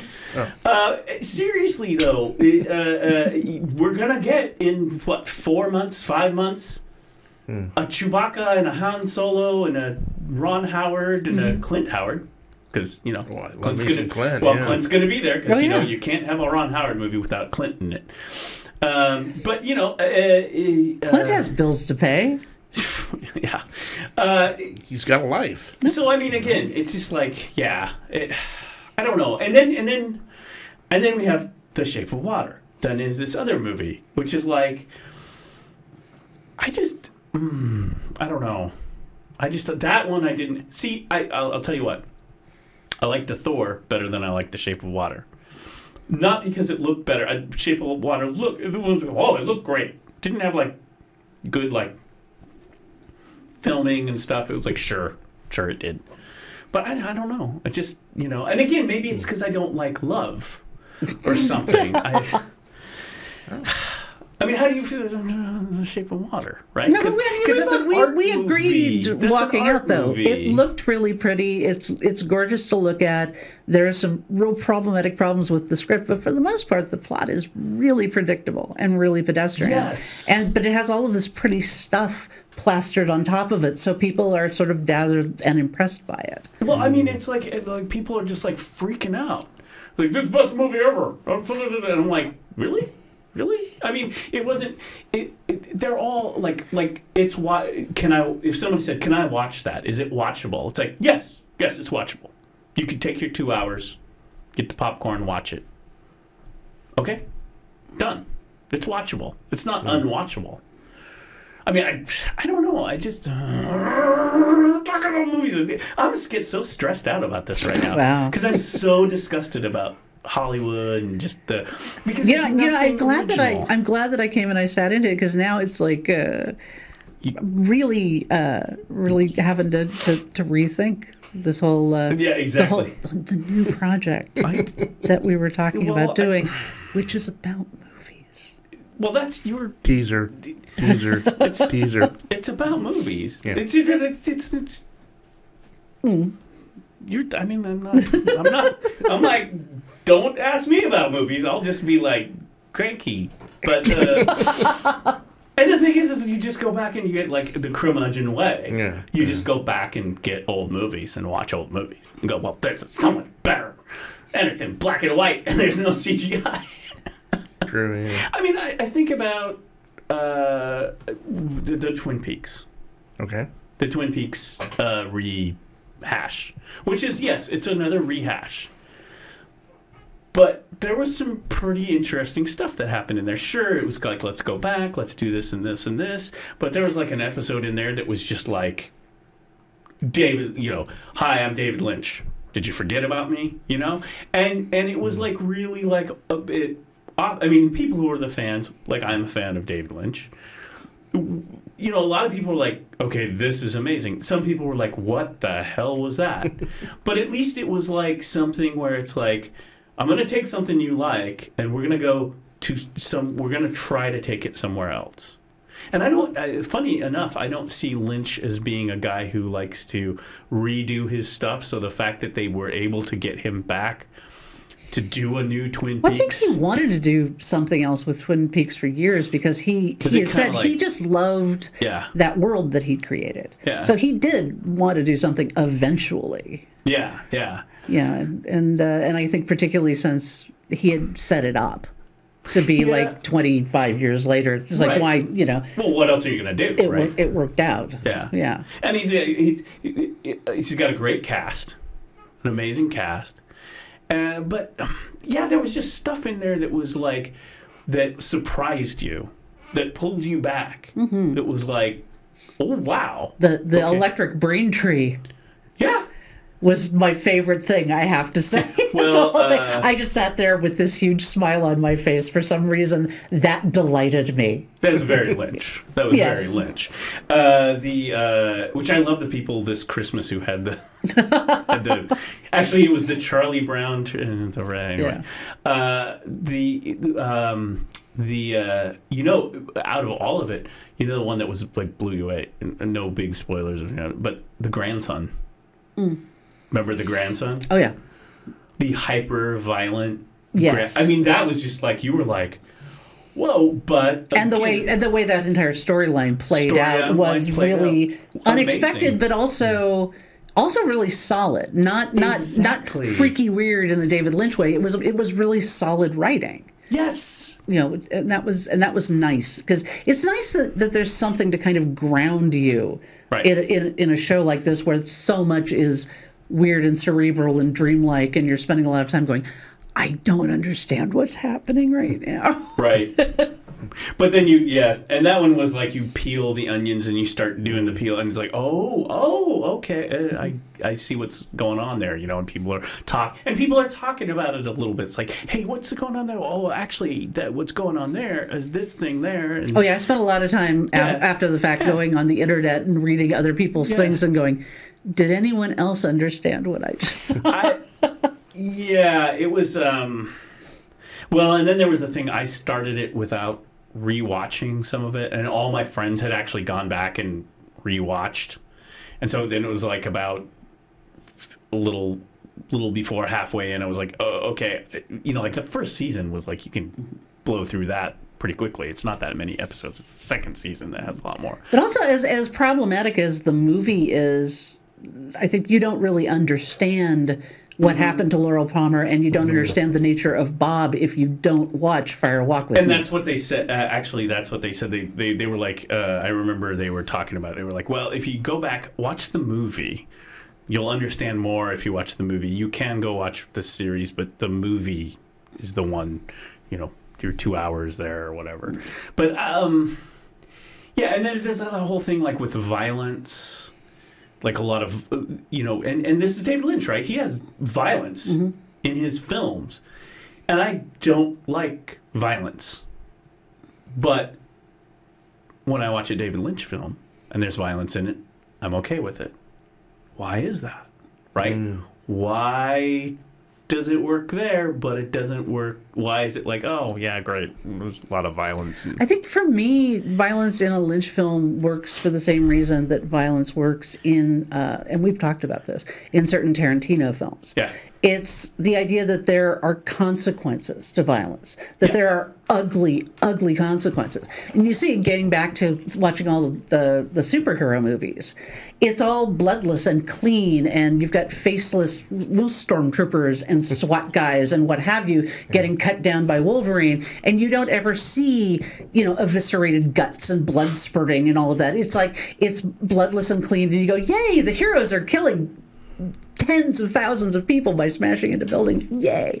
And it's just excitement and sport as violence. And I frankly appreciate films that show you that violence is ugly. Yes, and the aftermath of gunplay and knives and whatnot is really ugly and unpleasant. Well, you know where it started for me? It was the old, this is corny as hell, but the A-Team. Every time they shot their guns or cars crashed, they always showed people getting out of the cars. Oh, they're okay. They didn't hurt anybody. Come on. Like you're talking about violence. There are consequences for that. And people just, especially Hollywood, they gloss over it because, no one wants to see the family, at the funeral crying afterwards. Right. It's a car crash, Yeah, a giant robot, falls down in the middle of a New York City street. And you're thinking to yourself, and it's like, whoa, that was cool. But in the back of my mind, I'm going, hundreds of people were just killed. Right. Yeah. That's terrible. Yeah. Well, boy, I mean, it's complicated. Each situation is different, and you're absolutely right. There's two, like when you see a Godzilla movie, you know what you're going in for. Right. Oh yeah, that Godzilla ripped that train right off the tracks, and people are falling out of that train. It's okay. It's a guy in a rubber suit. Right. We all know. And it's fun. It's like, oh, stepped on someone's pagoda again. That insurance out there in Tokyo must And then be... you get in all the Godzilla movies, there's always that line, the two people in the street that look up, Godzilla, and the other one goes, what does he want? All the time, every movie is like, what does he Godzilla. Yeah, best paying job in the world, though, the most work, contractor in Tokyo. Oh, yeah. I mean, just, you got crap to rebuild, like, all the time. It's got to rebuilt more than Rome, for gosh sakes. Every movie they're taking out the Lower East Side. Is that what's missing, though, with the... You talk about the giant robots. I think they did that in the Avengers, the DC, the Batman, Superman, that stuff. There was a bunch of buildings falling over They've and stuff. started, though, addressing it, I think, because I'm not the only one that had an issue with it. They started addressing it in the superheroes more and more. Like, there was... And I can't. They're all mashed together in my head. So I don't remember if it was an Iron Man movie or an Avengers movie, but there were people in this one area, and the area was being lifted up off into space, and they were all going to die. And they went out of their way to, like, get all of the people off of the thing. Right. They actually, it's like, I'm seeing this more and more, that you've got, like, Captain America running into the buildings and getting the people out of the way and sending them down, like, into the subway or something to get them out of the line of fire. Right. Because that was an issue that people had with that one, with Man of Steel, the Superman movie. Yes, that's the one I'm thinking about. That's the one. The Superman of the comics and the Superman traditionally, he saves everybody. He would not be fighting a villain in a crowded city like that. Right. He would grab the guy and whisked him out of town. We're going outside for this. Yeah. Yeah. Because he wouldn't have put all of those people in danger. To the moon, It was out of character. Yeah. Yeah, no, you're right. That's Christopher Reeves. It was like, we're going to take this outside, you know. So, Godzilla, Man of Steel, and these movies. Godzilla, those movies were made in the wake of the aftermath of Hiroshima and Nagasaki. And I think I mean, again, I'm throwing this out here because we have an expert. Jason, we actually have real live expertise right here, right? And so that's kind of overlay of the Godzilla films. If you realize that, well, this is post-war cinema in Tokyo, the city's being destructed. This is post-war after the nuclear holocaust of there's a point to the peril other than just pure entertainment. And in Man of Steel and the Marvel movies, with these buildings crashing and everything, this is post 9/11 America. How, I mean, the parallels, I get when I see the parallels. Maybe I'm not uncomfortable with the Godzilla because that's not my reality, right? I mean, we weren't alive, we weren't around when the war ended, but we were around for 9/11, and you kind of cringe at some of that because the imagery. I think when I see some of that stuff, and I'm thinking this is a family kids movie. This is the Man where you're watching that imagery, going, you know, this is imagery that disturbs me because of 9/11. Have you ever given any thought to that, or how that, or that is it? There's a sensitivity that should be there, or I think there is a sensitivity that should be there. I think that Hollywood, when you see when they do films and television shows in the wake of tragedies, they will put things on hold briefly. Yes. That they think will be sensitive. Like, oh, you know, our episode of Law and Order this week was going to have a bunch of guys getting shot up in a school, and since there was just a school shooting, we're not going to show that one for 3 more weeks. Right. 'Cause right after 9/11, there was a movie that was supposed to be released, and they actually stopped it and pushed it back like 3 months. Yeah. Because they say some of the imaging was the Spider? I remember that the Spider-Man movie was coming out, and it involved the posters actually. I wonder if that had the World Trade Center, and they had to just like totally shut everything down, redo the artwork. That may have been it, yeah. Because there's one where they like, I mean, it was like, you know, I mean, these are the World Trade Centers were iconic One imagery. One show that actually handled that really, really well was Fringe. They had a basically part of the plot of the show involved multi dimensions, a parallel world to ours, and when they see the parallel world, the first image that she sees when she goes to New York and she walks through the thing and comes out, first thing she sees that the World Trade Center, the buildings are still standing, and it was excellent as far as a storytelling moment that like she realized, like, boom, you are in this other dimension. But also it was a very powerful image. The idea that, oh my God, in this world, this version of our Earth, that didn't happen. And to actually see the building standing actually was, it really was jarring, and it worked. It was actually a good little piece of television. Huh. I mean, I believe. I mean, it sounds to me. It sounds a little like. Well, it was a couple of years afterwards, so there was some time in between. Yeah, but a couple of years. But I mean, it worked. It worked as I think as a storytelling technique. So what? See, so what I see through my lens is that, especially when I see even now in 2018, like when I see like, oh, maybe the CBS lineup or whatever, or maybe other lineups as well, is like after all of that, after 9/11, war on terror and all that stuff, I see what Hollywood comes in after everything settles down and almost fetishizes, if that's the right word, the whole thing. You know, the Navy SEALs, the this, the that, we're getting the terrorists, we're getting this, the Man of Steel, buildings falling down. Have you seen this imagery before? And that's what I find disturbing. That's again, I welcome to Indictment on Hollywood, with Doc Normal. This will be a new show I'll be launching just by myself, yelling at the camera. You know what I'm saying? No, I do. It's but the thing is that for the most part, Hollywood writing is very simplistic.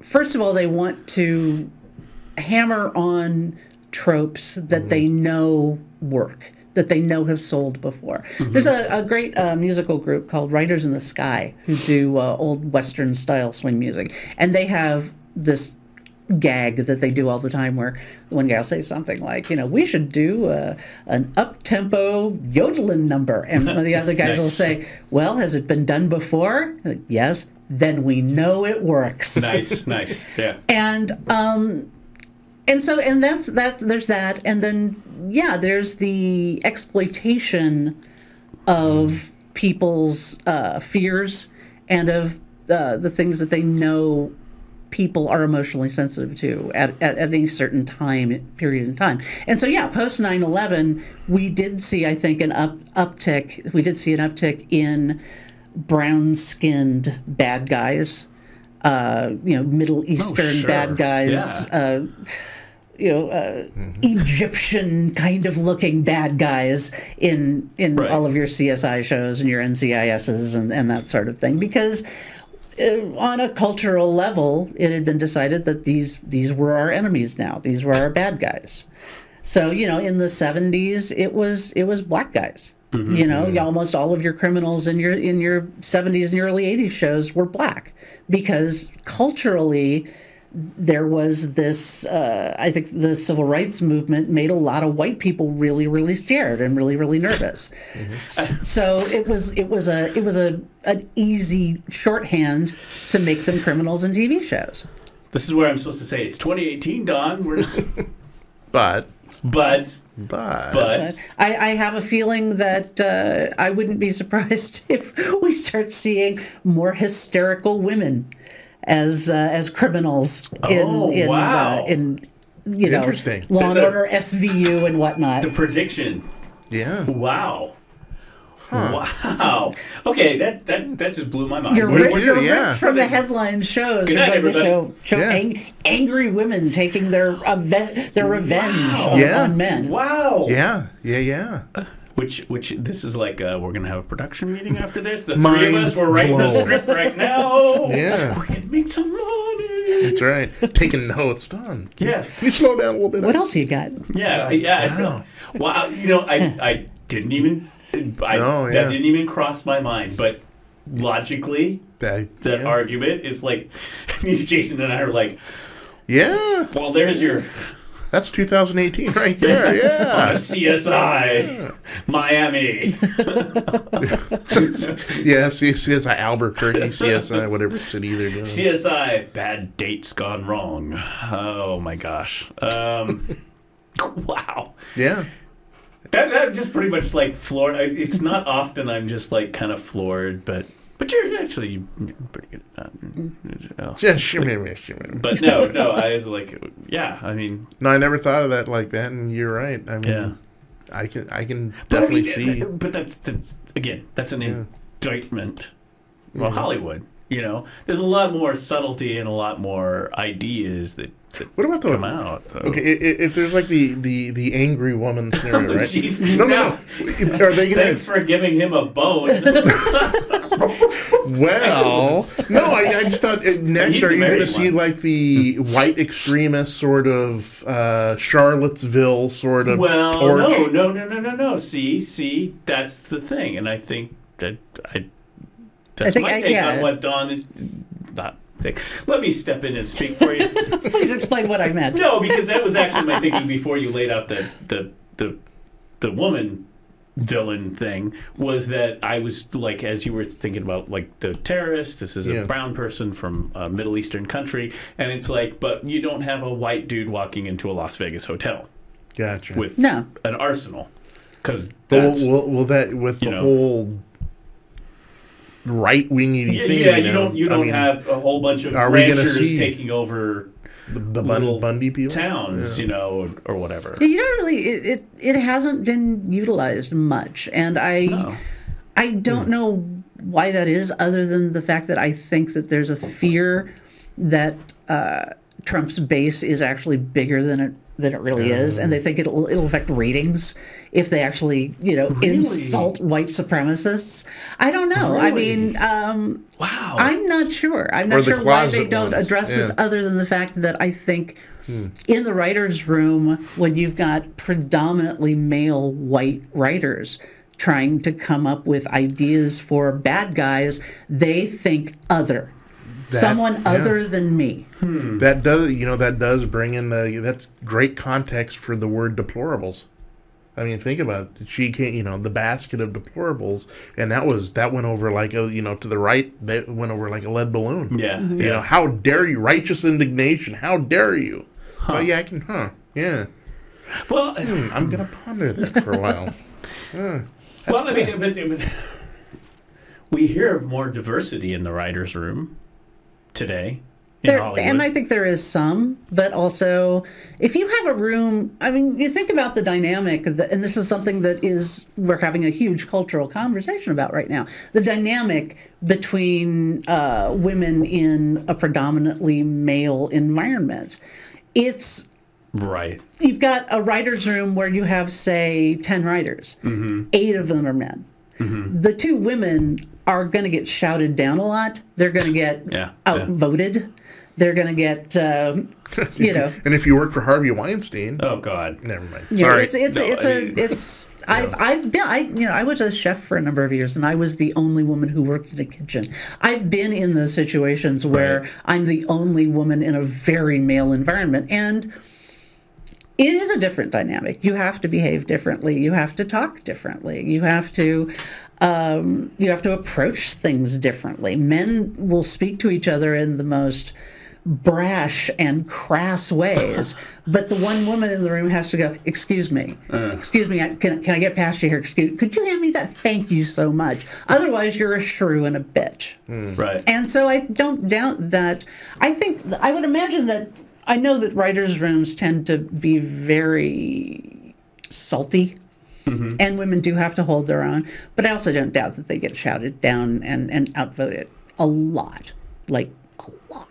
So a writer's room is essentially like a commercial kitchen.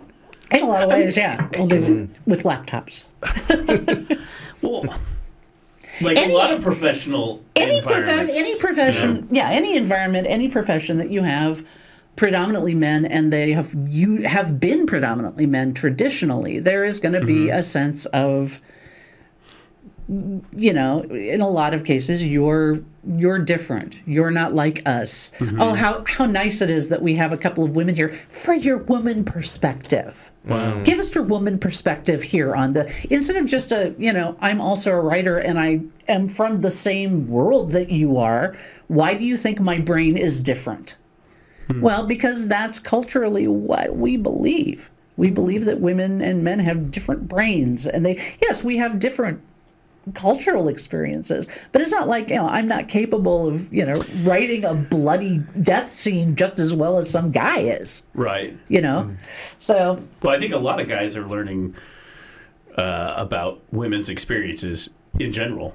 And I'm not talking about I'm talking about the average bloke. It's like, oh, really? You actually are threatened a lot and all the time. It's like, really? I mean, quite honestly, I don't think that crosses dudes' minds, I mean, because it's not, or guys don't feel that way. I mean, you might feel that way in certain situations, but you don't go through, I mean, it's like racism, right? You don't go, say, you don't meet a member of the opposite sex. You don't meet an attractive young lady, and the two of you agree to go to one of your homes, a private location, and smooch with each other, and you're not thinking, I hope she doesn't kill me.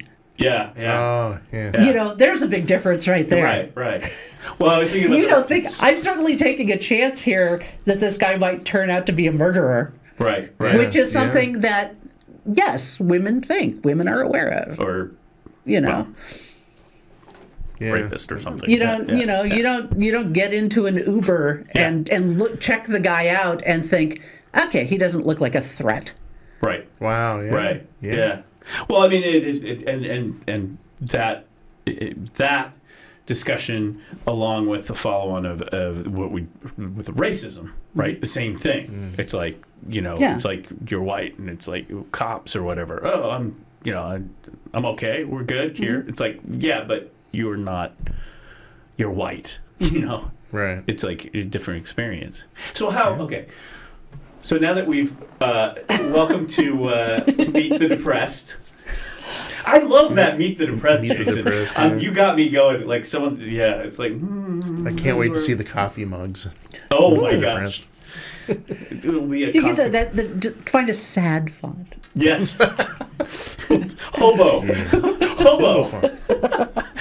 It's a little Emmett Kelly. Never mind.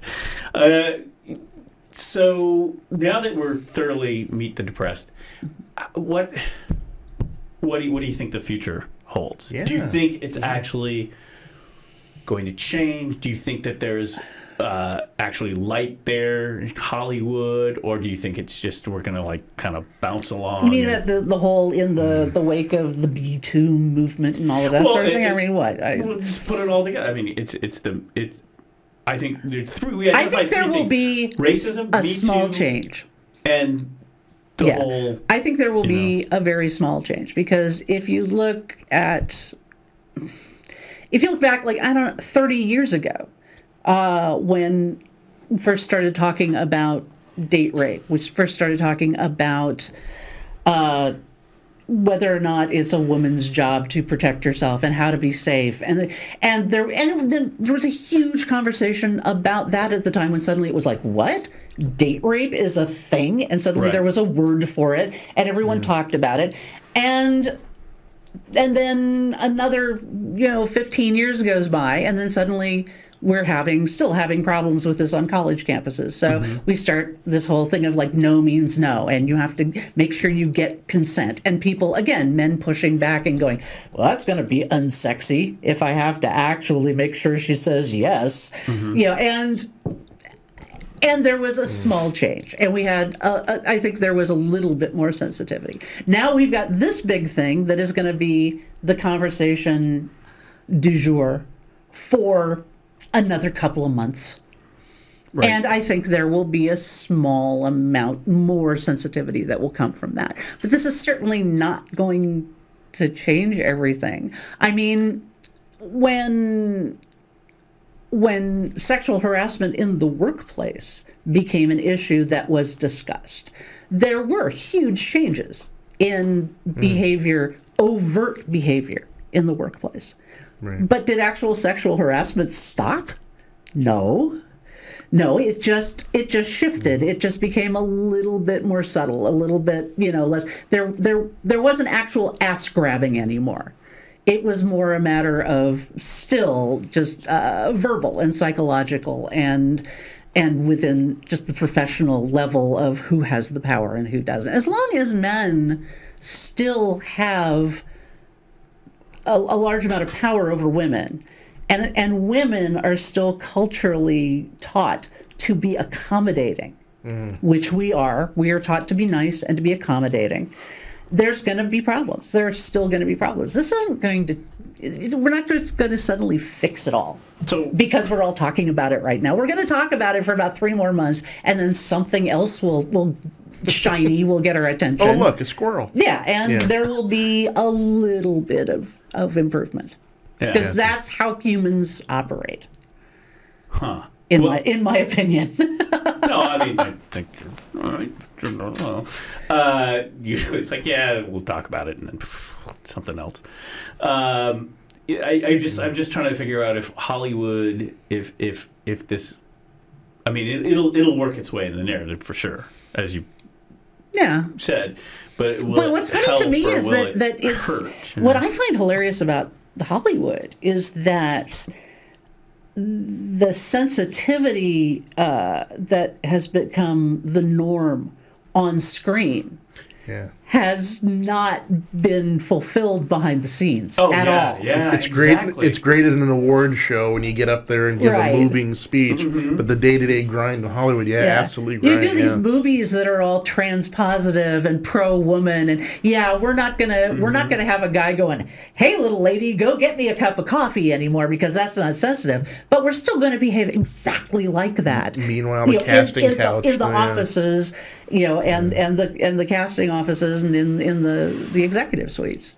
It's like they're not changing their own behavior. They're just changing they're aware of the cultural perspective, but their own sense of entitlement is so huge that they don't feel like it's necessary to change their own behaviors.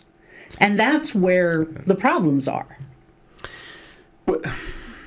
Yeah, the whole Hollywood thing is weird to me, because that's always, I mean, this does not justify this at all, but the concept of the casting couch has been out there since always day zero, since it's first, since systemic, since movies began. Such a thing, right? And again, this is not justifying that. That's bad, but it's like, if you're just like, I'm a young gal from the Midwest, and I'm gonna get on a bus and go to Hollywood. It's like, time out. Maybe not such a good idea, Unless you're willing to be, say, let's throw a name out there like Sharon Stone, and you go into it with a full intellectual understanding of what you're getting into, and you decide that you're just going to play that game to your own benefit. And there are a lot of actresses that have done that. A lot of women who are movie stars right now have done that. They played that game, and they decided that it's worth feeling icky to get ahead in my career. Again, this is not a justification. It's just it was just like when the Hollywood thing unfolded. It was like, were you surprised? I was surprised. You know what I mean? It was like, am I? I mean, it was bad. Yeah. And then the Weinstein thing, as an example, but it was still like, well, were you like this was not a place you went, It takes somebody it's coming like going forward, to Vegas, right? It's like, I'm going to go make my way in Vegas. I'm going to in Sin City. I'm going to go make my way. I mean, but to me, Hollywood and Vegas are like pretty much. Which is why Showgirls is a brilliant film. There you go. I could spend a half an hour explaining to you why Showgirls is a brilliant film. Have to, Done. Showgirls, go. And didn't we say that was Paul Verhoeven and Conor McLaughlin? Right? Yeah. There you go. Showgirls.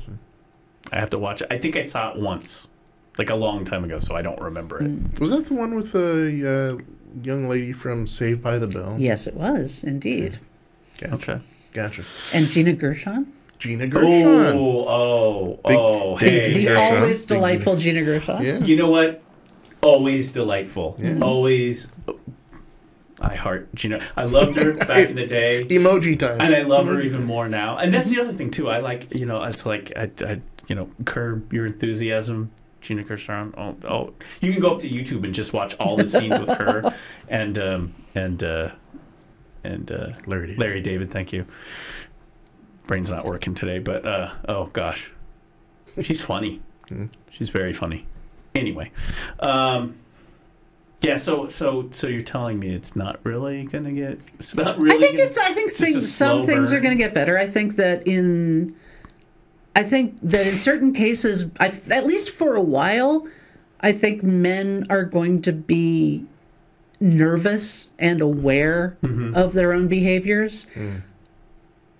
My concern is whether or not the majority of men who engage in these behaviors are going to actually realize that they're wrong, Right. rather than just realize that they should be more careful and not get caught. Well, let me ask you this question. Do you think it's generational?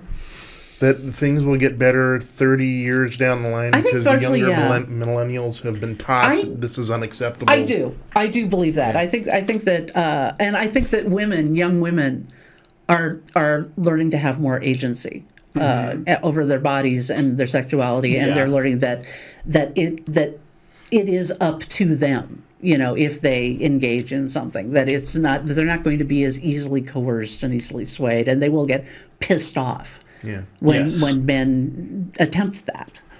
So, and I think that'll be a big change. From a male perspective, Okay. I think you're absolutely yes. From the male perspective, we heard in the past that it's all these older guys who don't know what they're doing and stuff. That's not true. Silicon Valley, the startup culture, these are young guys. Uber, the culture at Uber. Travis, I just read the New York Times, just a new article out on Uber and Travis, the CEO there, and it's just it's like this is like when I was aware of that culture, that bro culture in Silicon Valley of these young guys and stuff, it was like, is this a locker room? Is this I mean, what is this? I mean, it was like nobody, Younger people are stupid. Let's start with that. Is that they there goes our demographic. That's the title of today's show. They don't have as much. They don't have as Everyone in assisted living right now is like, oh, that's right. You tell them, Don. You tell them. They don't have as much experience in life. They haven't learned a lot. They are basically kind of dumb, men and women alike. They're kind of stupid. And you add to that as long as we have a culture where boys are taught that girls and women are things that they deserve to win in video games, and that they deserve to get from drinking the right beer or wearing the right body wash, and that if they just do the certain things and push the right buttons, that they'll get girls because they deserve to have them as things, then there's going to be a problem. And you add to that young men who are a little bit on the stupid side, and in something like Silicon Valley, now they've got money. Yeah. It's just an ugly recipe all the way around. So, let me amend that a little bit. Boys are stupid. No, young girls are stupid. Women are stupid when they're young too. Well, equal opportunity. That's how a lot of the stuff like with the Aziz Ansari thing happens. Is that going into a situation saying, I really like him, I'm attracted to him, oh my God, he's being awful. Okay, but now he's not being awful anymore. I'll stick around because maybe he'll be nice again. Oh, now he's being nice. Oh, now he's being awful again. At some point, it's like you keep rolling that dice and then going along with what's happening. And that comes from inexperience. That comes from your fight or flight instinct makes you freeze. And you just go along instead of, digging in and saying, I have enough self-esteem to not put up with this crap. And that's something I think that comes for a lot of women. That comes with age and experience. That when you're young, you don't have the self-esteem and you don't have the experience to think to yourself, I don't have to put up with this shit. I'm getting out of here. By the way, I'll be putting I'll just be putting up the graphic here with Dawn Taylor's phone number, voicemail, and her email. You can Dawn Taylor, and you know. If you would like to contact Dawn Taylor, please. Again, we do actually. Just get mad at me. It's fine. No, I mean, you can take it out of me. We like our voicemail if it works. Oh, there it goes. The voicemails and all that stuff. That's fine. You can contact us here.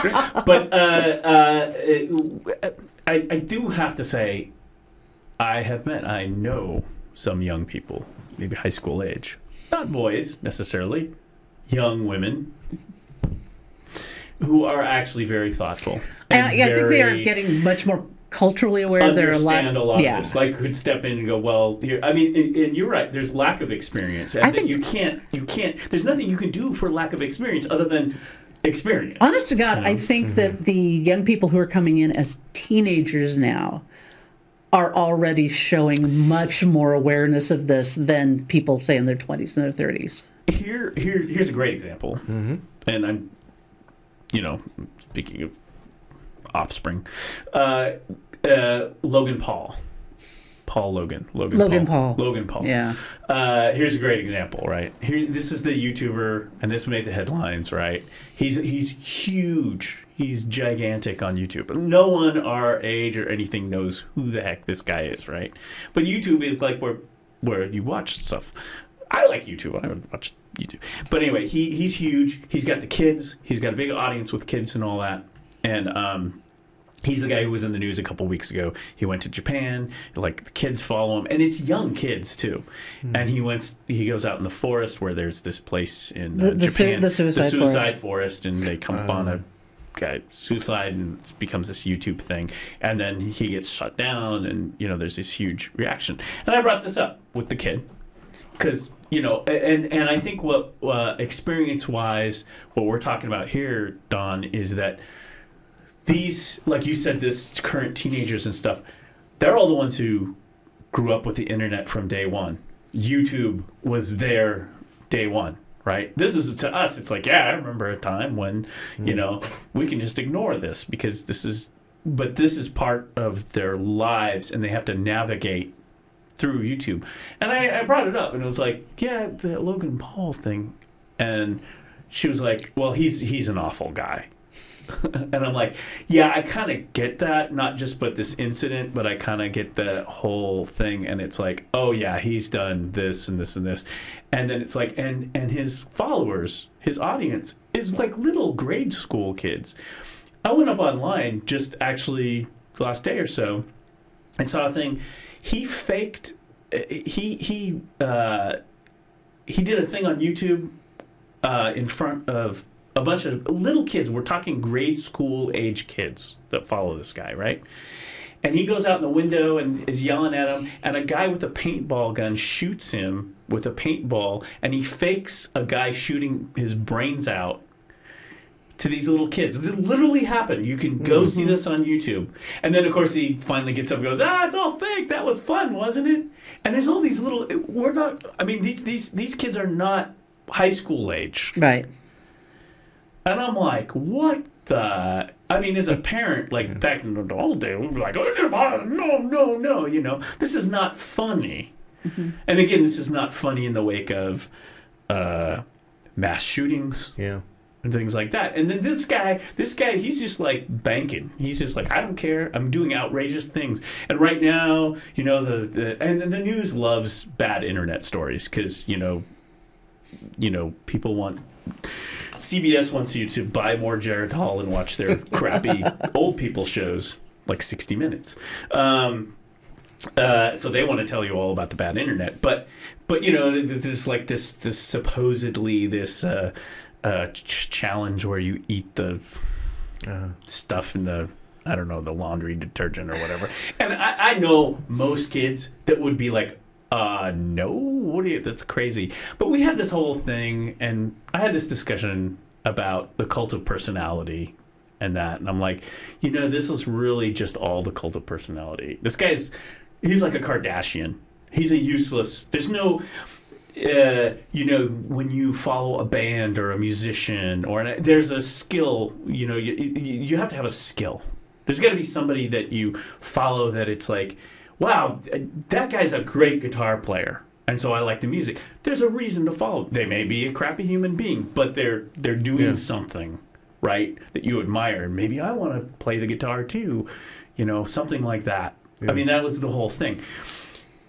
But we have this era of just the pure cult of personality. Like, to this day, I have no idea what Kardashians do. Like, I have absolutely no idea. Or Paris Hilton when she was big. Yeah, Paris Hilton, right? And this is like this Logan Paul, and a lot of the YouTubers are like that too. It's just like, hi, I'm this blonde kid. Look at me, right? And I should do something crazy now, But in this discussion with the kid, they know that. They already know. There's like, no, you don't have to preach. I already get this, Dad. It's not like a thing where it's like, I mean, and then, again, it's old enough where it's like, it's not like, we don't have to have this discussion. We have to have the Logan Paul. No, we don't have to. But the thing is the kids, my experience is these kids they can come and tell you who's bad on the internet. They can come and tell you, it's like, no, this is really bad. And they might be like, and I've been watching it for a while because I know it's bad. And it's like my guilty pleasure, So that's my defense of a generation of kids who have grown up with the technology, who maybe are a little more savvy than we give them credit. Yeah. To be. I don't know. Jason's got the kids. I mean, do you have that kind of experience as well? Yeah, they're. I have a 19-year-old son, and he is way more savvy as far as what's going on either on the internet, YouTube and other stuff. And I've noticed that his generation, when I see him and his friends and stuff, way more, just on a personal level, compassionate and empathetic towards people than people of my generation. Mm-hmm. And that's what gave me kind of hope for the for the millennials and people forward, is they seemed like, even my 10-year-old daughter, I mean, she sees right through Trump. Wow. She sees, he's a con guy, and it's like, hey, Dad, don't worry about it. People like that in the future, I hope so, but it's interesting. Yeah, they're more grounded. At least is my take is. I could be completely wrong. Yes. But stabby. Oh, what's that? No knife here, Dad. Right. Yeah, no, actually, that is it. I've noticed that too. That the kids, a lot of them, they're more compassionate. It's like there's all this terrible stuff out there for them to. I think it's just human nature. Right, it's always the opposite, it's, to a certain degree. The good thing, like when human nature, we have existed, we have evolved. No matter what, we are still here in 2018. We haven't destroyed ourselves, and in human nature, when you have this great adversity, there is this part of human nature that we pull ourselves up by the bootstraps, and we're going to go solve that problem and fix that.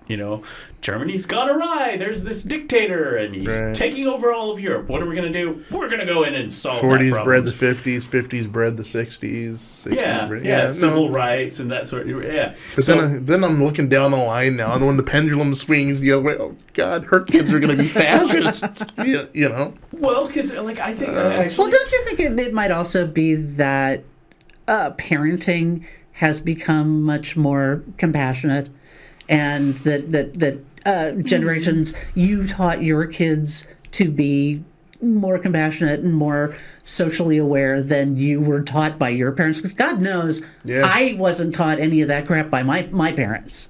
But if I don't have children, but if I did, I've seen people of my age and of a little bit younger with their children, and they do try harder to teach their kids to be caring and to be ethical, and to be not be racist and sexist and classist the way that our parents basically taught her. That's just the way of the world. Yeah.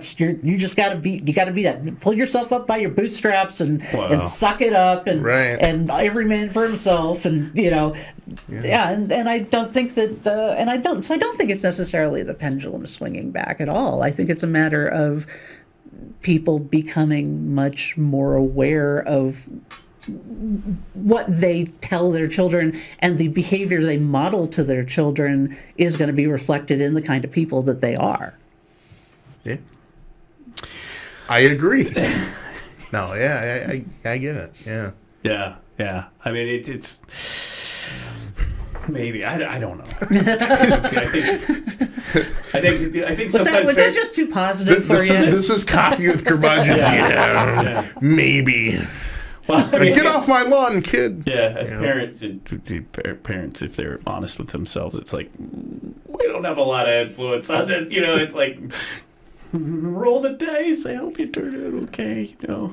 Just be honest. I mean, the number one thing is being honest. Yeah.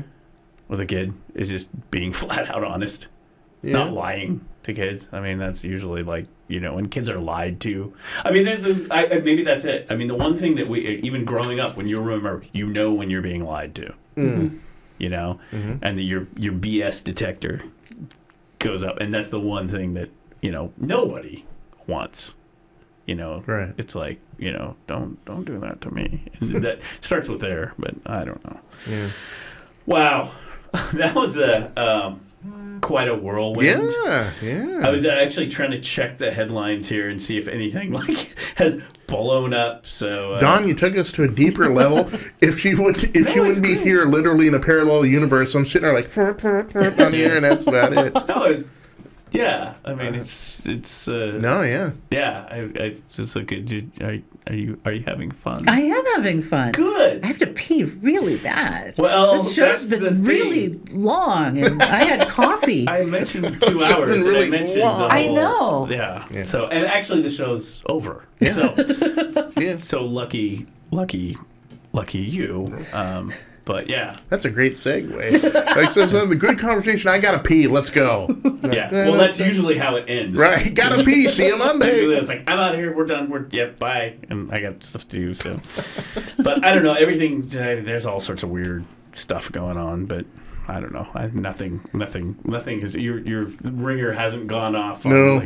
You have your alerts. So if something really, if we get like a missile is coming from North Korea, we'll get it on the alert. Right. Oh, nope, just kidding. Unless you're in Hawaii and then you get the whole line. Just kidding. Never mind. Hello, There's like Hawaii. some election going on, so. Right. This is like healthcare or something for the state, I think, right? Yeah. Vote yes. Isn't that what you're supposed to do? Yeah.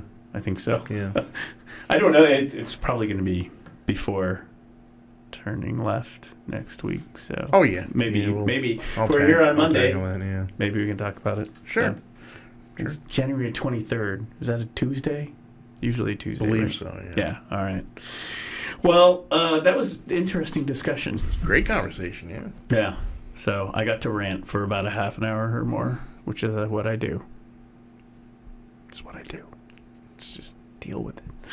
Anyway, and we'll look forward to, I don't know, what you're going to be doing and what new crappy movies are coming out. I can't wait. I'm entering Dawn's head right now. She's like, hurry up. I've got to pee, man. Just got to pee, man. Roll the credits, man. That's exactly what I'm doing. I'm pulling up the credits. That's the last image that people have of me at the end of the show. It's like, she's the girl who went to pee. I saw you on that Facebook thing. Like, did you ever get to pee? Like, oh. We do go over sometimes, but not today. Yeah. I can't even do it anyway. Anyway, final thoughts? Anything? Just bye. I'm out here. That's pretty much it. Thank you for having me. This was enormously fun. Thanks. Yeah, thanks for coming over. And I know that maybe you didn't expect to be on, but you got to like kind of expect. It's like, well, you could say no, but that's okay. Mm-hmm. But we're glad it was a really good, interesting discussion. We don't often have a lot of in-studio guests, so that's good. So, well, Bill, maybe it'll be more of that. Come back on a second. We can hypnotize you. Ooh. Yeah. Anyway, and just one last time, the new glass table. It is very shiny. So yeah. So see, we had to show that off. So, all right, say goodbye, Jason. Goodbye, Jason. All right, see you guys later. Have a good weekend.